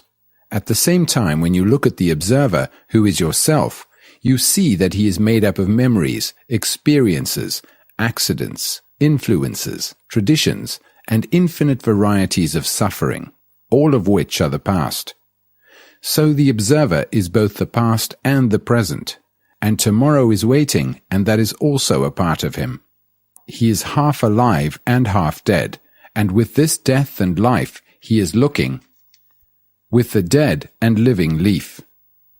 And in that state of mind which is within the field of time, you, the observer, look at fear, at jealousy, at war, at the family, that ugly enclosed entity called the family, and try to solve the problem of the thing observed, which is the challenge, the new.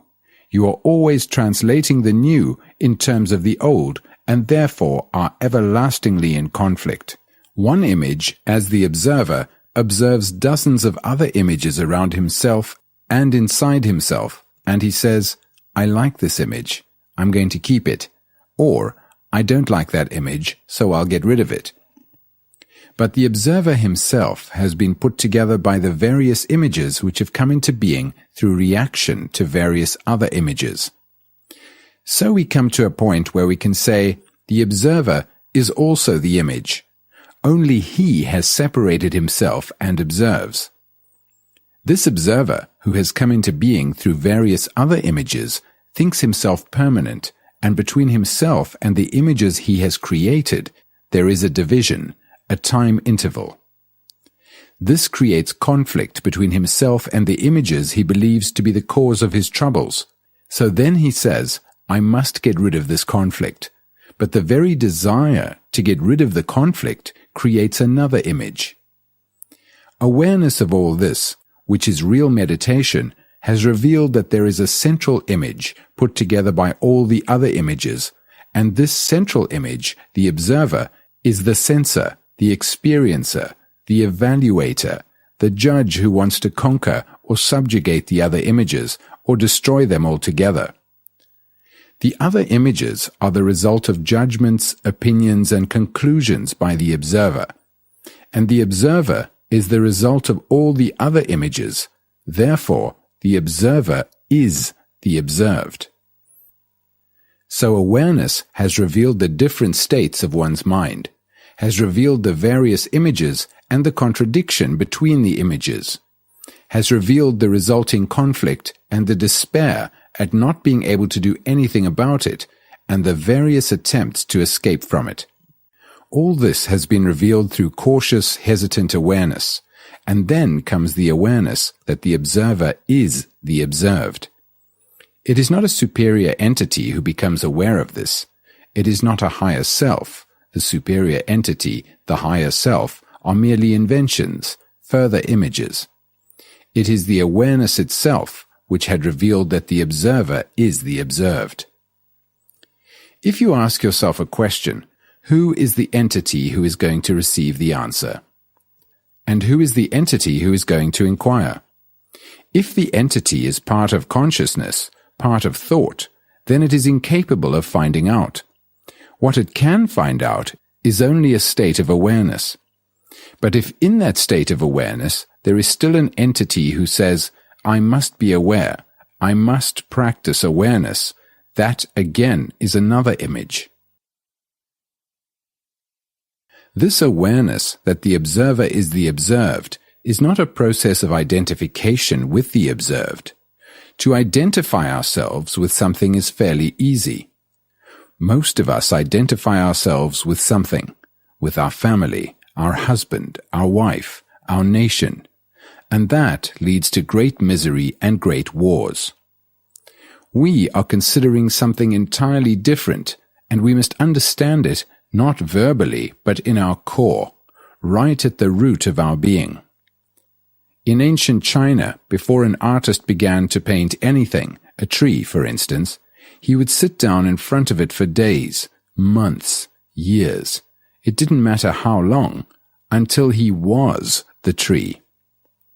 He did not identify himself with the tree, but he was the tree. This means that there was no space between him and the tree, no space between the observer and the observed, no experiencer experiencing the beauty, the movement, the shadow, the depth of a leaf, the quality of color.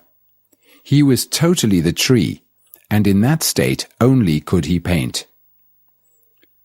Any movement on the part of the observer, if he has not realized that the observer is the observed, creates another series of images, and again he is caught in them. But what takes place when the observer is aware that the observer is the observed? Go slowly, go very slowly, because it is a very complex thing we are going into now. What takes place? The observer does not act at all. The observer has always said, I must do something about these images. I must suppress them or give them a different shape.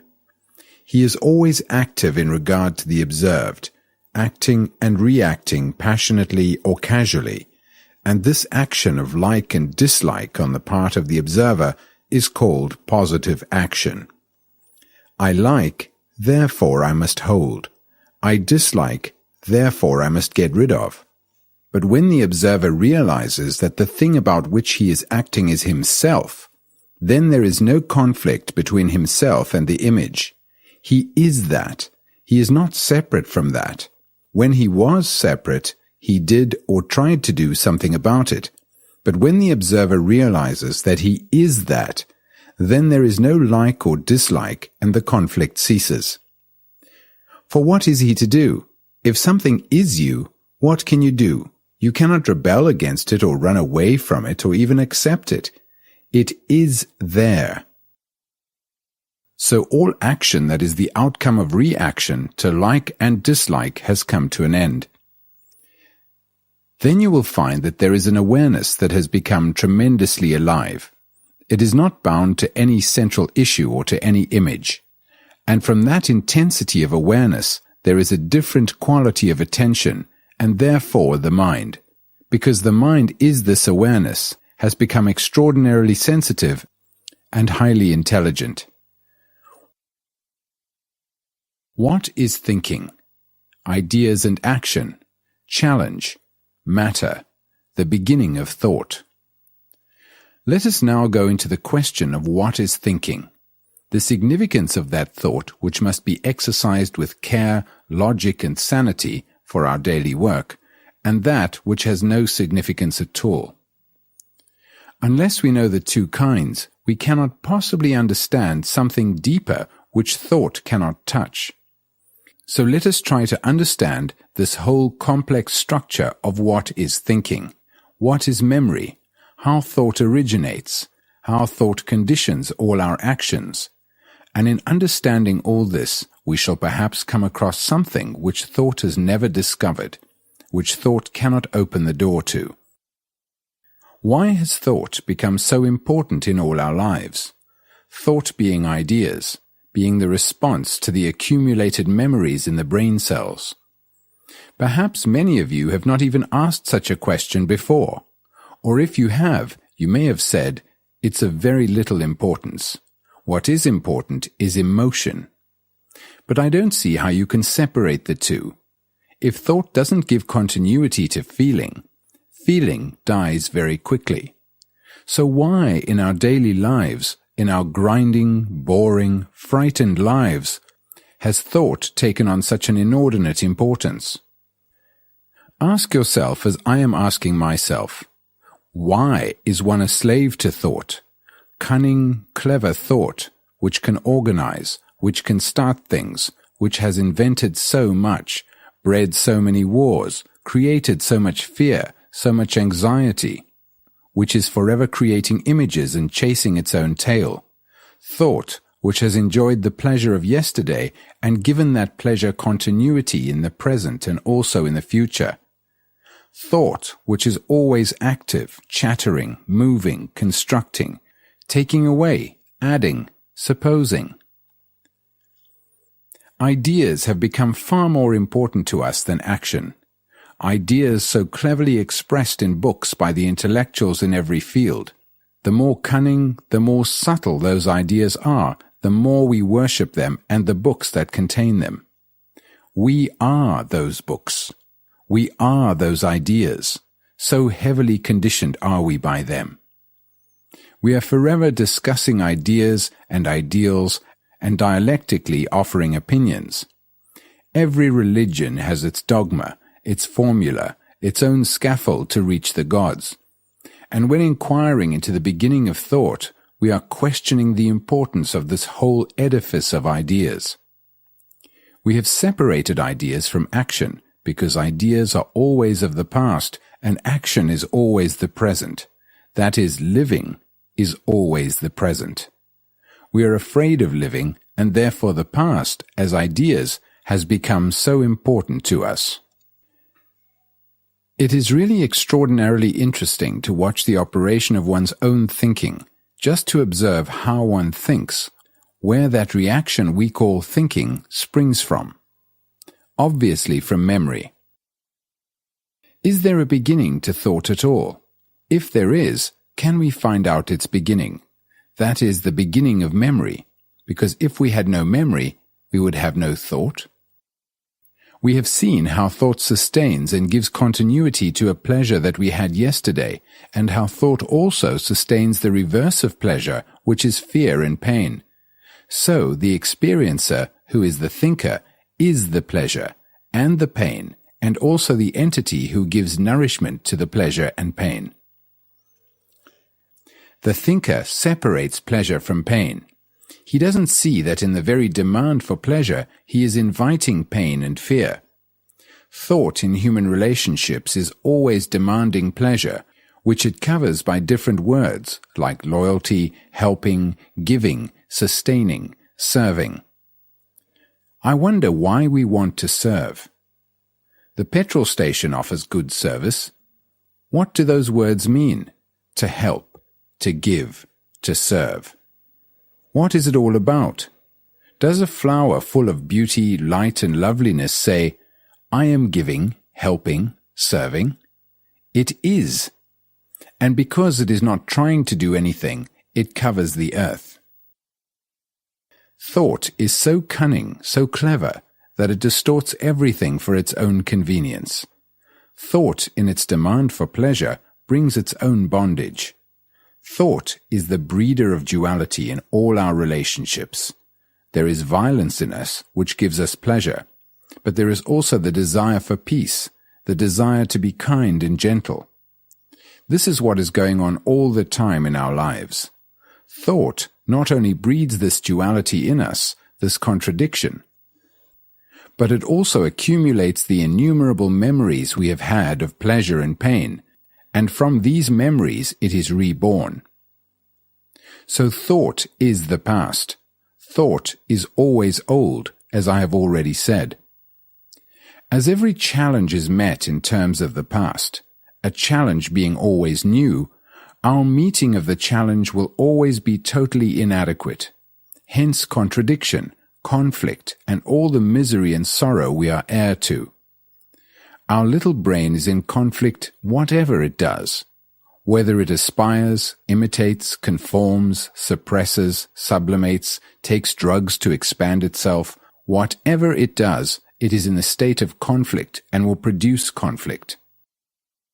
Those who think a great deal are very materialistic because thought is matter.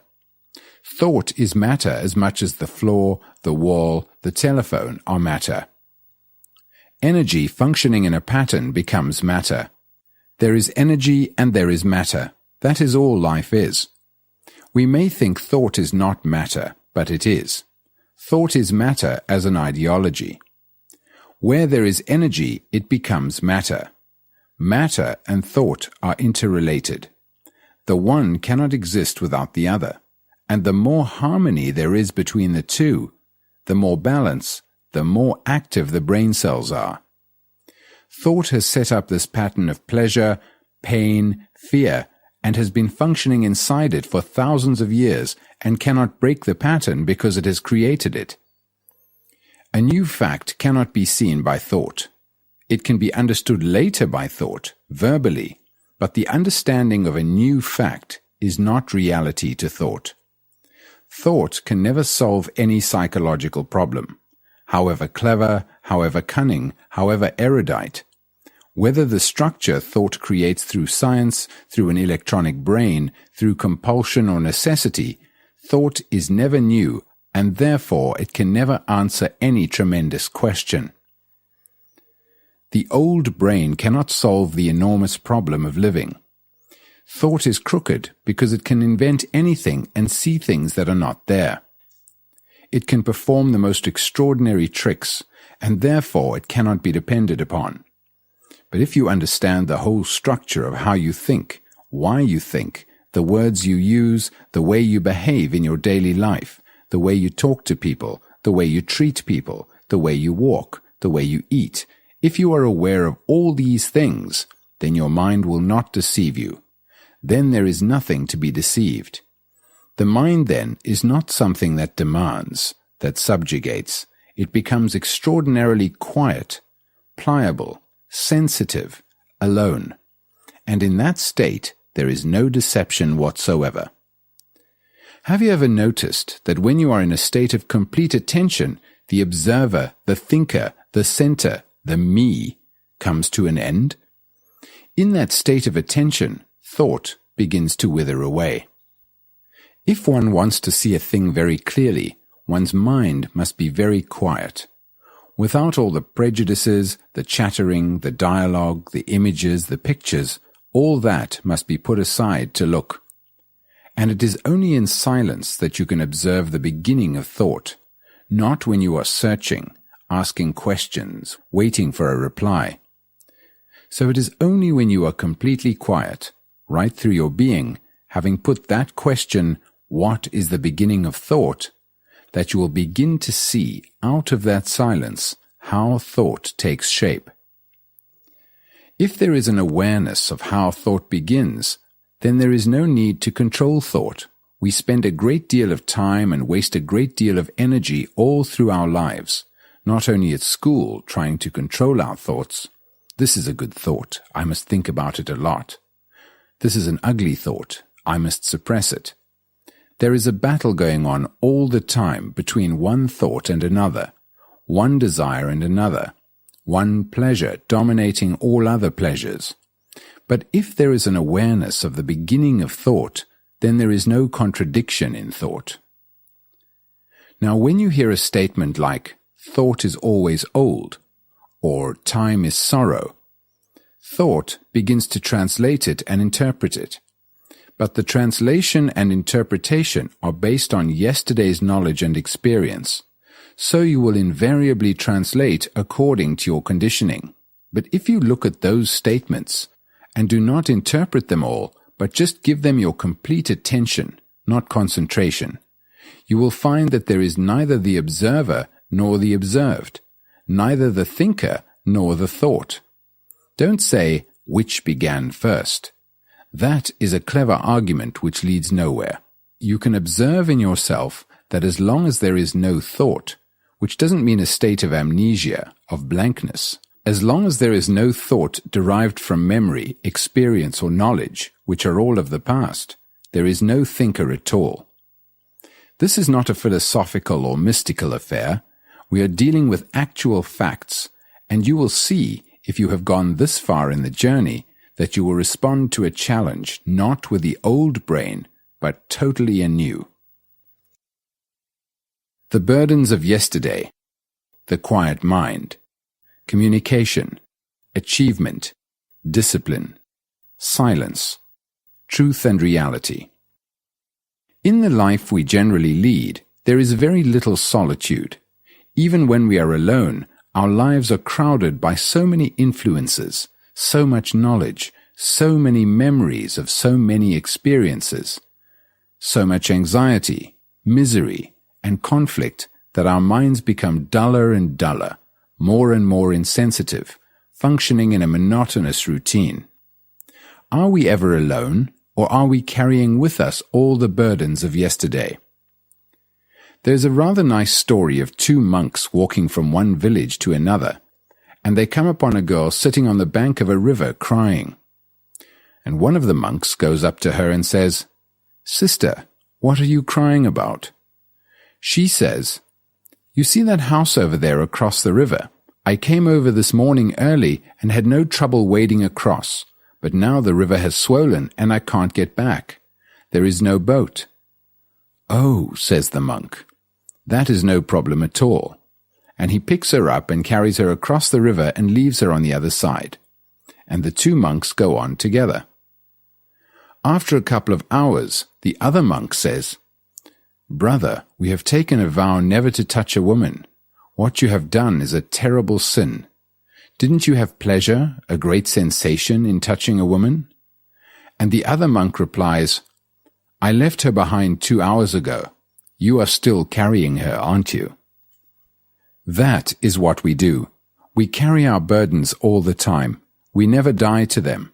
We never leave them behind. It is only when we give complete attention to a problem and solve it immediately, never carrying it over to the next day, the next minute, that there is solitude. Then, even if we live in a crowded house or are in a bus, we have solitude. And that solitude indicates a fresh mind, an innocent mind. To have inward solitude and space is very important because it implies freedom to be, to go, to function, to fly.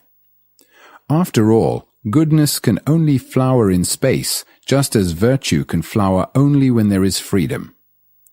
We may have political freedom, but inwardly we are not free, and therefore there is no space. No virtue, no quality that is worthwhile can function or grow without this vast space within oneself. And space and silence are necessary because it is only when the mind is alone, uninfluenced, untrained, not held by infinite varieties of experience, that it can come upon something totally new. One can see directly that it is only when the mind is silent that there is a possibility of clarity. The whole purpose of meditation in the East is to bring about such a state of mind, that is, to control thought, which is the same as constantly repeating a prayer to quieten the mind, and in that state hoping to understand one's problems. But unless one lays the foundation, which is to be free from fear, free from sorrow, anxiety, and all the traps one lays for oneself, I do not see how it is possible for a mind to be actually quiet. This is one of the most difficult things to communicate. Communication between us implies, doesn't it, that not only must you understand the words I am using, but that we must both, you and I, be intense at the same time, not a moment later or a moment sooner, and capable of meeting each other on the same level. And such communication is not possible when you're interpreting what you are reading according to your own knowledge, pleasure, or opinions, or when you are making a tremendous effort to comprehend. It seems to me that one of the greatest stumbling blocks in life is this constant struggle to reach, to achieve, to acquire. We are trained from childhood to acquire and to achieve. The very brain cells themselves create and demand this pattern of achievement in order to have physical security. But psychological security is not within the field of achievement. We demand security in all our relationships, attitudes, and activities. But as we have seen, there is actually no such thing as security. To find out for yourself that there is no form of security in any relationship, to realize that psychologically there is nothing permanent, gives a totally different approach to life. It is essential, of course, to have outward security, shelter, clothing, food. But that outward security is destroyed by the demand for psychological security. Space and silence are necessary to go beyond the limitations of consciousness. But how can a mind which is so endlessly active in its self-interest be quiet? One can discipline it, control it, shape it, but such torture does not make the mind quiet. Obviously, the mere pursuit of the ideal of having a quiet mind is valueless, because the more you force it, the more narrow and stagnant it becomes. Control in any form, like suppression, produces only conflict. So control and outward discipline are not the way, nor has an undisciplined life any value. Most of our lives are outwardly disciplined by the demands of society, by the family, by our own suffering, by our own experience, by conforming to certain ideological law or factual patterns. And that form of discipline is the most deadening thing. Discipline must be without control, without suppression, without any form of fear. How is this discipline to come about? It is not discipline first and then freedom. Freedom is at the very beginning, not at the end. To understand this freedom, which is freedom from the conformity of discipline, is discipline itself. The very act of learning is discipline. After all, the root meaning of the word discipline is to learn. The very act of learning becomes clarity. To understand the whole nature and structure of control, suppression, and indulgence demands attention. You don't have to impose discipline in order to study it, but the very act of studying brings about its own discipline in which there is no suppression. In order to deny authority, we are talking of psychological authority, not the law. To deny the authority of all religious organizations, traditions, and experience, one has to see why one normally obeys, actually study it. And to study it, there must be freedom from condemnation, justification, opinion, or acceptance. Now, we cannot accept authority and yet study it. That is impossible.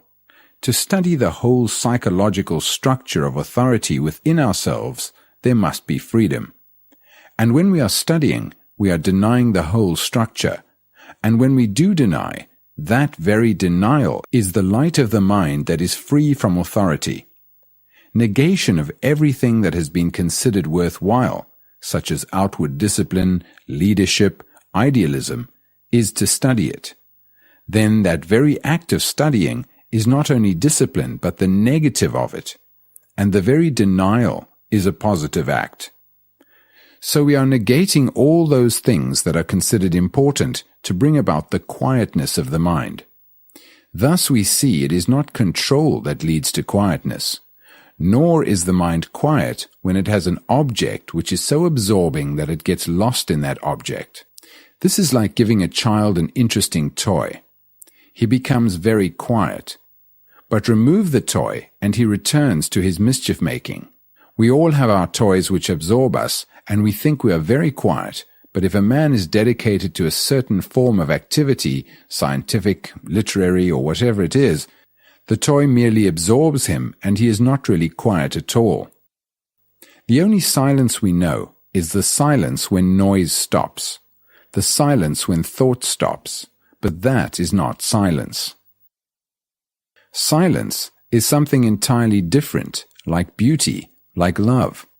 And this silence is not the product of a quiet mind. It is not the product of the brain cells which have understood the whole structure and say, "For God's sake, be quiet." Then the brain cells themselves produce the silence, and that is not silence. Nor is silence the outcome of attention in which the observer is the observed. Then there is no friction, but that is not silence. You are waiting for me to describe what the silence is, so that you can compare it, interpret it, carry it away and bury it. It cannot be described. What can be described is the known, and the freedom from the known can come into being only when there is a dying every day to the known, to the hurts, the flatteries, to all the images you have made, to all your experiences, dying every day so that the brain cells themselves become fresh, young, innocent. But that innocency, that freshness, that quality of tenderness and gentleness does not produce love. It is not the quality of beauty or silence. That silence, which is not the silence of the ending of noise, is only a small beginning. It is like going through a small hole to an enormous, wide, expansive ocean, to an immeasurable, timeless state. But this you cannot understand verbally, unless you have understood the whole structure of consciousness and the meaning of pleasure, sorrow, and despair, and the brain cells themselves have become quiet. Then perhaps you may come upon that mystery which nobody can reveal to you and nothing can destroy. A living mind is a still mind. A living mind is a mind that has no center and therefore no space and time. Such a mind is limitless, and that is the only truth. That is the only reality. Experience, satisfaction, duality, meditation. We all want experiences of some kind, the mystical experience, the religious experience, the sexual experience, the experience of having a great deal of money, power, position, domination. As we grow older, we may have finished with the demands of our physical appetites, but then we demand wider, deeper, and more significant experiences, and we try various means to obtain them. Expanding our consciousness, for instance, which is quite an art, or taking various kinds of drugs. This is an old trick which has existed from time immemorial. Chewing a piece of leaf or experimenting with the latest chemical to bring about a temporary alteration in the structure of the brain cells, a greater sensitivity and heightened perception which gives a semblance of reality. This demand for more and more experiences shows the inward poverty of man. We think that through experiences we can escape from ourselves, but these experiences are conditioned by what we are. If the mind is petty, jealous, anxious, it may take the very latest form of drug, but it will still see only its own little creation, its own little projections from its own conditioned background. Most of us demand completely satisfying, lasting experiences which cannot be destroyed by thought. So behind this demand for experience is the desire for satisfaction, and the demand for satisfaction dictates the experience. And therefore, we have not only to understand this whole business of satisfaction, but also the thing that is experienced. To have some great satisfaction is a great pleasure. The more lasting, deep, and wide the experience, the more pleasurable it is. So pleasure dictates the form of experience we demand, and pleasure is the measure by which we measure the experience. Anything measurable is within the limits of thought and is apt to create illusion. You can have marvelous experiences and yet be completely deluded. You will inevitably see visions according to your conditioning.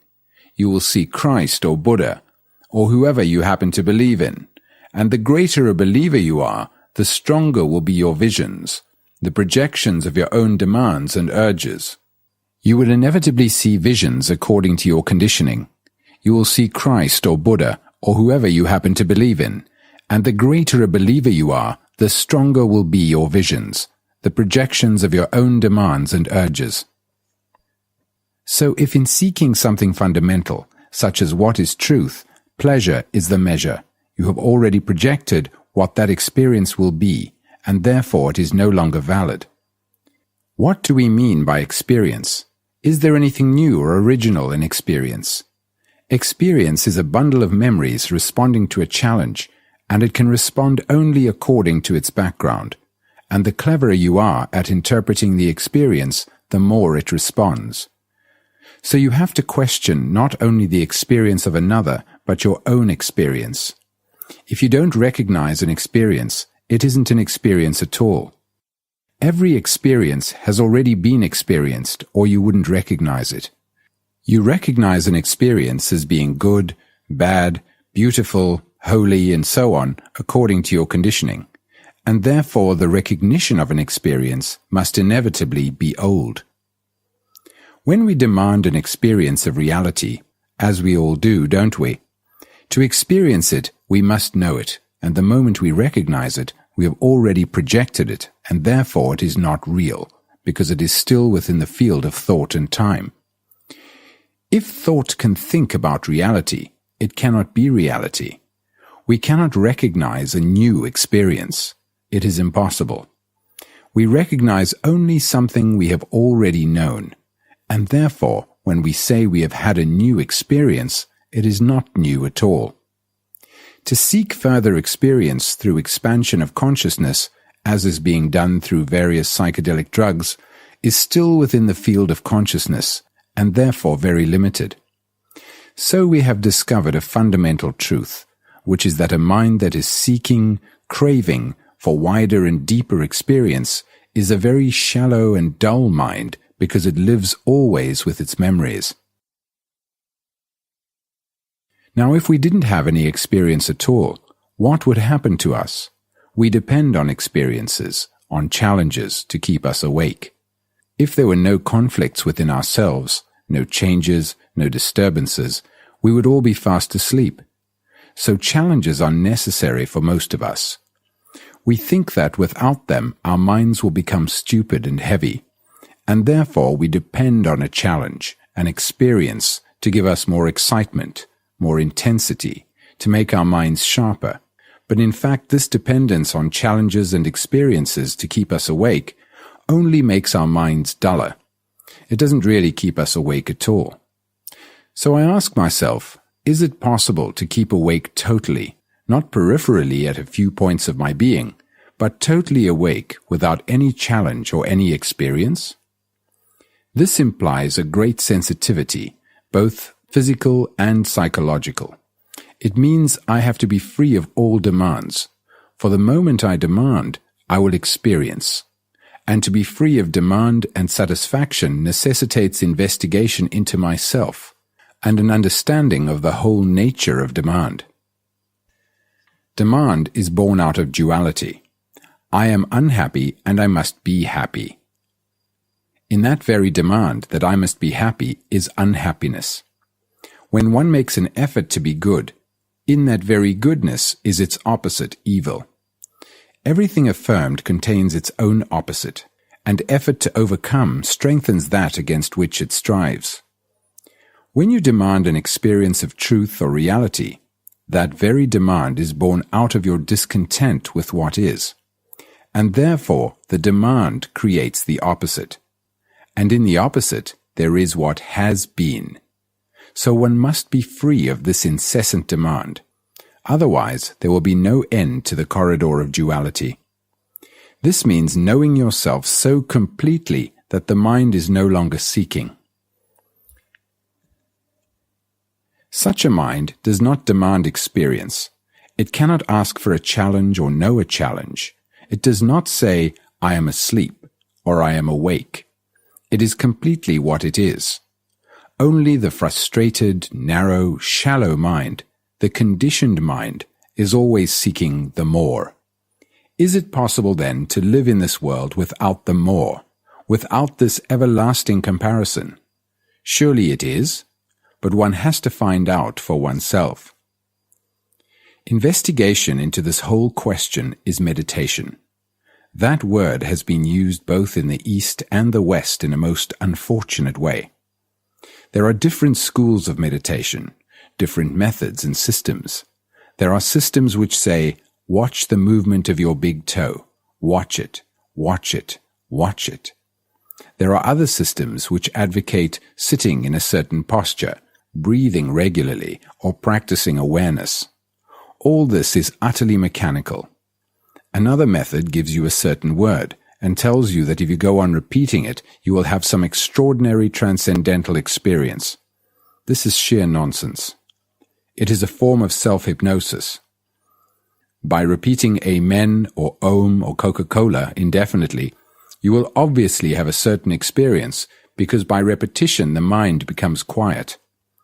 It is a well-known phenomenon which has been practiced for thousands of years in India. Mantra yoga it is called. By repetition, you can induce the mind to be gentle and soft, but it is still a petty, shoddy little mind. You might as well put a piece of stick you have picked up in the garden on the mantelpiece and give it a flower every day. In a month, you will be worshipping it, and not to put a flower in front of it will become a sin. Meditation is not following any system. It is not constant repetition and imitation. Meditation is not concentration. It is one of the favorite gambits of some teachers of meditation to insist on their pupils learning concentration. That is, fixing the mind on one thought and driving out all other thoughts. This is a most stupid, ugly thing, which any schoolboy can do because he is forced to. It means that all the time you are having a battle between the insistence that you must concentrate on the one hand and your mind on the other, which wanders away to all sorts of things, whereas you should be attentive to every movement of the mind wherever it wanders. When your mind wanders off, it means you are interested in something else. Meditation demands an astonishingly alert mind. Meditation is the understanding of the totality of life, the totality of life. Every form of fragmentation has ceased. Meditation is not control of thought. For when thought is controlled, it breeds conflict in the mind. But when you understand the structure and origin of thought, which we have already been into, then thought will not interfere. That very understanding of the structure of thinking is its own discipline, which is meditation. Meditation is to be aware of every thought and of every feeling, never to say it is right or wrong, but just to watch it and move with it. In that watching, you begin to understand the whole movement of thought and feeling. And out of this awareness comes silence. Silence put together by thought is stagnation, is dead. But the silence that comes when thought has understood its own beginning, the nature of itself, understood how all thought is never free but always old. This silence is meditation, in which the meditator is entirely absent, for the mind has emptied itself of the past. If you have read this book for a whole hour attentively, that is meditation. If you have merely taken away a few words and gathered a few ideas to think about later, then it is no longer meditation. Meditation is a state of mind which looks at everything with complete attention, totally, not just parts of it. And no one can teach you how to be attentive. If any system teaches you how to be attentive, then you are attentive to the system, and that is not attention. Meditation is one of the greatest arts in life, perhaps the greatest, and one cannot possibly learn it from anybody. That is the beauty of it. It has no technique, and therefore no authority. When you learn about yourself, watch the way you walk, how you eat, what you say, the gossip, the hate, the jealousy. If you are aware of all that in yourself, without any choice, that is part of meditation. So meditation can take place when you are sitting in a bus or walking in the woods full of light and shadows, or listening to the singing of birds, or looking at the face of your wife and child. In the understanding of meditation, there is love, and love is not the product of systems, of habits, of following a method. Love cannot be cultivated by thought. Love can perhaps come into being when there is complete silence, a silence in which the meditator is entirely absent, and the mind can be silent only when it understands its own movement as thought and feeling. To understand this movement of thought and feeling, there can be no condemnation in observing it. To observe in such a way is the discipline, and that kind of discipline is fluid, free, not the discipline of conformity. Total revolution, the religious mind, energy, passion. What we have been concerned with all through this book is the bringing about in ourselves, and therefore in our lives, of a total revolution that has nothing whatsoever to do with the structure of society as it is. Society as it is a horrifying thing with its endless wars of aggression, whether that aggression be defensive or offensive. What we need is something totally new, a revolution, a mutation in the psyche itself. The old brain cannot possibly solve the human problem of relationship. The old brain is Asiatic, European, American or African. So what we are asking ourselves is whether it is possible to bring about a mutation in the brain cells themselves. Let us ask ourselves again, now that we have come to understand ourselves better, is it possible for a human being living an ordinary everyday life in this brutal, violent, ruthless world, a world which is becoming more and more efficient and therefore more and more ruthless? Is it possible for him to bring about a revolution not only in his outward relationships, but in the whole field of his thinking, feeling, acting and reacting? Every day we see or read of appalling things happening in the world as the result of violence in man. You may say, I can't do anything about it, or how can I influence the world? I think you can tremendously influence the world if in yourself you are not violent, if you lead actually every day a peaceful life, a life which is not competitive, ambitious, envious, a life which does not create enmity. Small fires can become a blaze. We have reduced the world to its present state of chaos by our self-centered activity, by our prejudices, our hatreds, our nationalism. And when we say we cannot do anything about it, we are accepting disorder in ourselves as inevitable. We have splintered the world into fragments, and if we ourselves are broken, fragmented, our relationship with the world will also be broken. But if when we act totally, then our relationship with the world undergoes a tremendous revolution. After all, any movement which is worthwhile, any action which has deep significance, must begin with each one of us. I must change first. I must see what is the nature and structure of my relationship with the world, and in the very seeing is the doing. Therefore I, as a human being living in the world, bring about a different quality, and that quality, it seems to me, is the quality of a religious mind. The religious mind is something entirely different from the mind that believes in religion. You cannot be religious and yet be a Hindu, a Muslim, a Christian, a Buddhist. A religious mind does not seek at all. It cannot experiment with truth.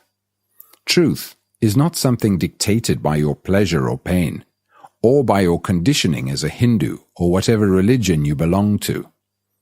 The religious mind is a state of mind in which there is no fear, and therefore no belief whatsoever, but only what is, what actually is. In the religious mind, there is that state of silence we have already examined, which is not produced by thought, but is the outcome of awareness, which is meditation when the meditator is entirely absent. In that silence, there is a state of energy in which there is no conflict. Energy is action and movement. All action is movement, and all action is energy. All desire is energy. All feeling is energy. All thought is energy. All living is energy. All life is energy. If that energy is allowed to flow without any contradiction, without any friction, without any conflict, then that energy is boundless, endless. When there is no friction, there are no frontiers to energy. It is friction which gives energy limitations.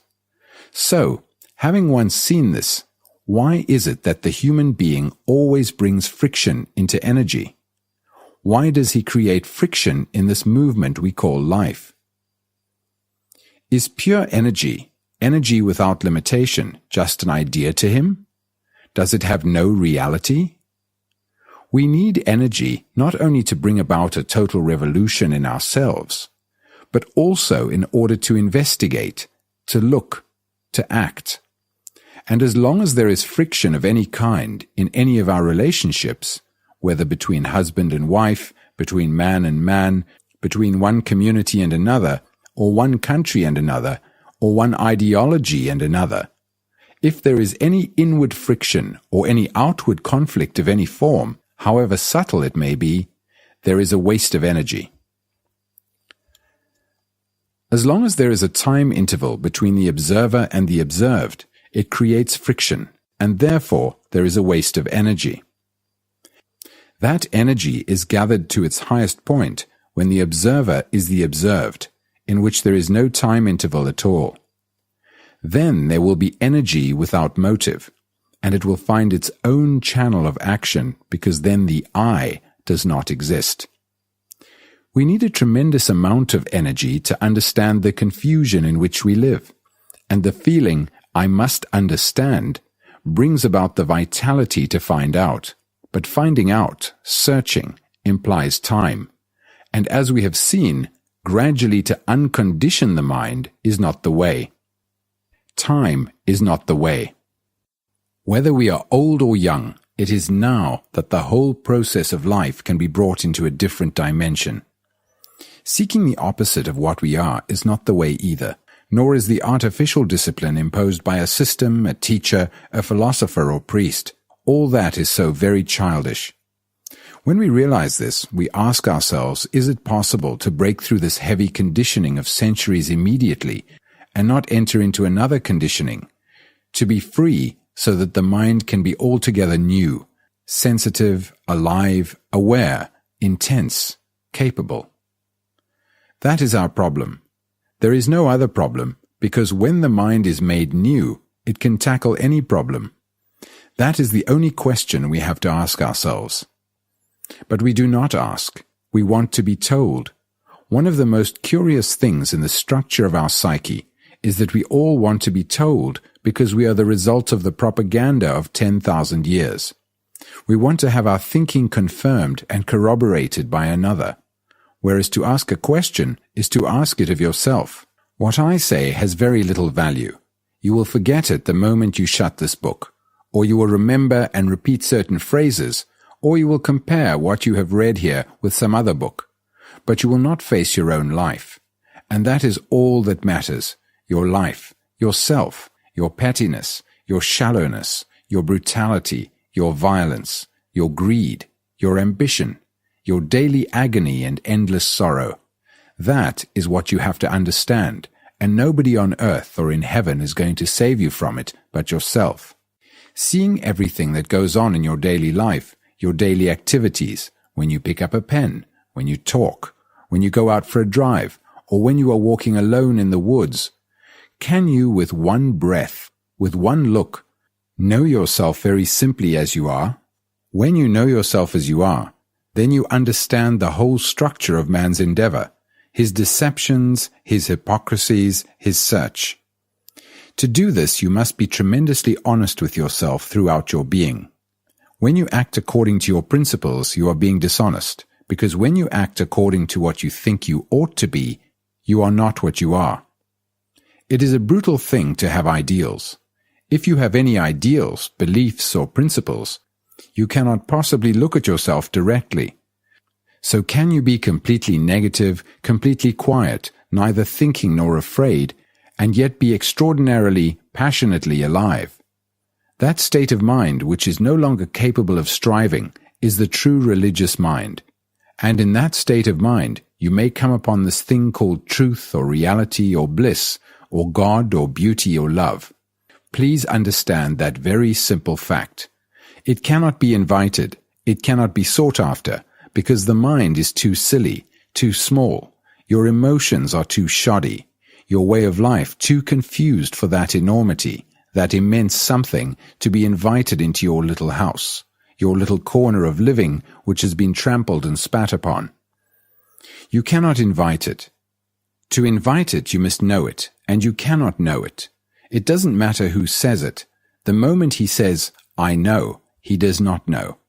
The moment you say you have found it, you have not found it. If you say you have experienced it, you have never experienced it. Those are all ways of exploiting another man, your friend or your enemy.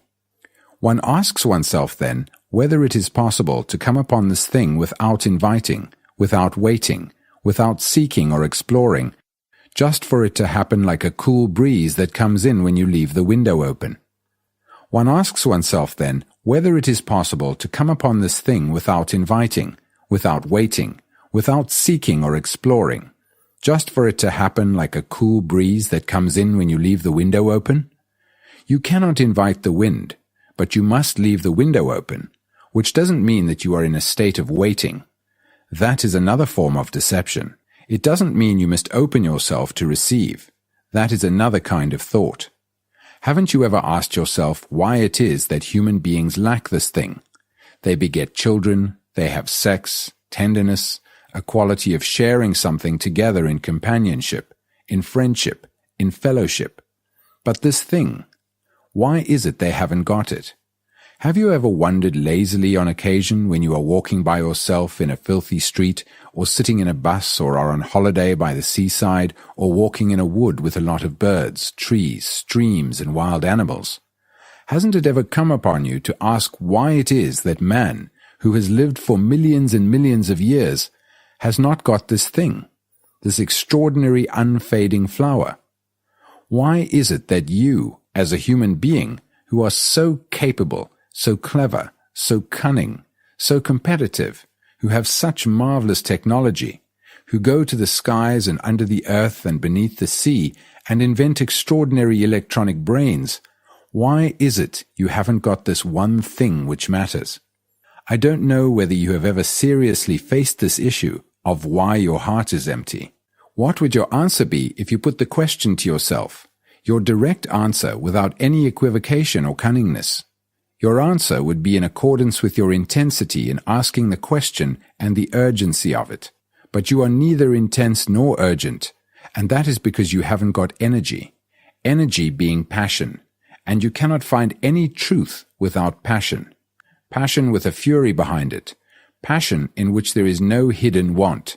Passion is a rather frightening thing, because if you have passion, you don't know where it will take you. So is fear perhaps the reason why you have not got the energy of that passion to find out for yourself why this quality of love is missing in you, why there is not this flame in your heart? If you have examined your own mind and heart very closely, you will know why you haven't got it. If you are passionate in your discovery to find why you haven't got it, you will know it is there.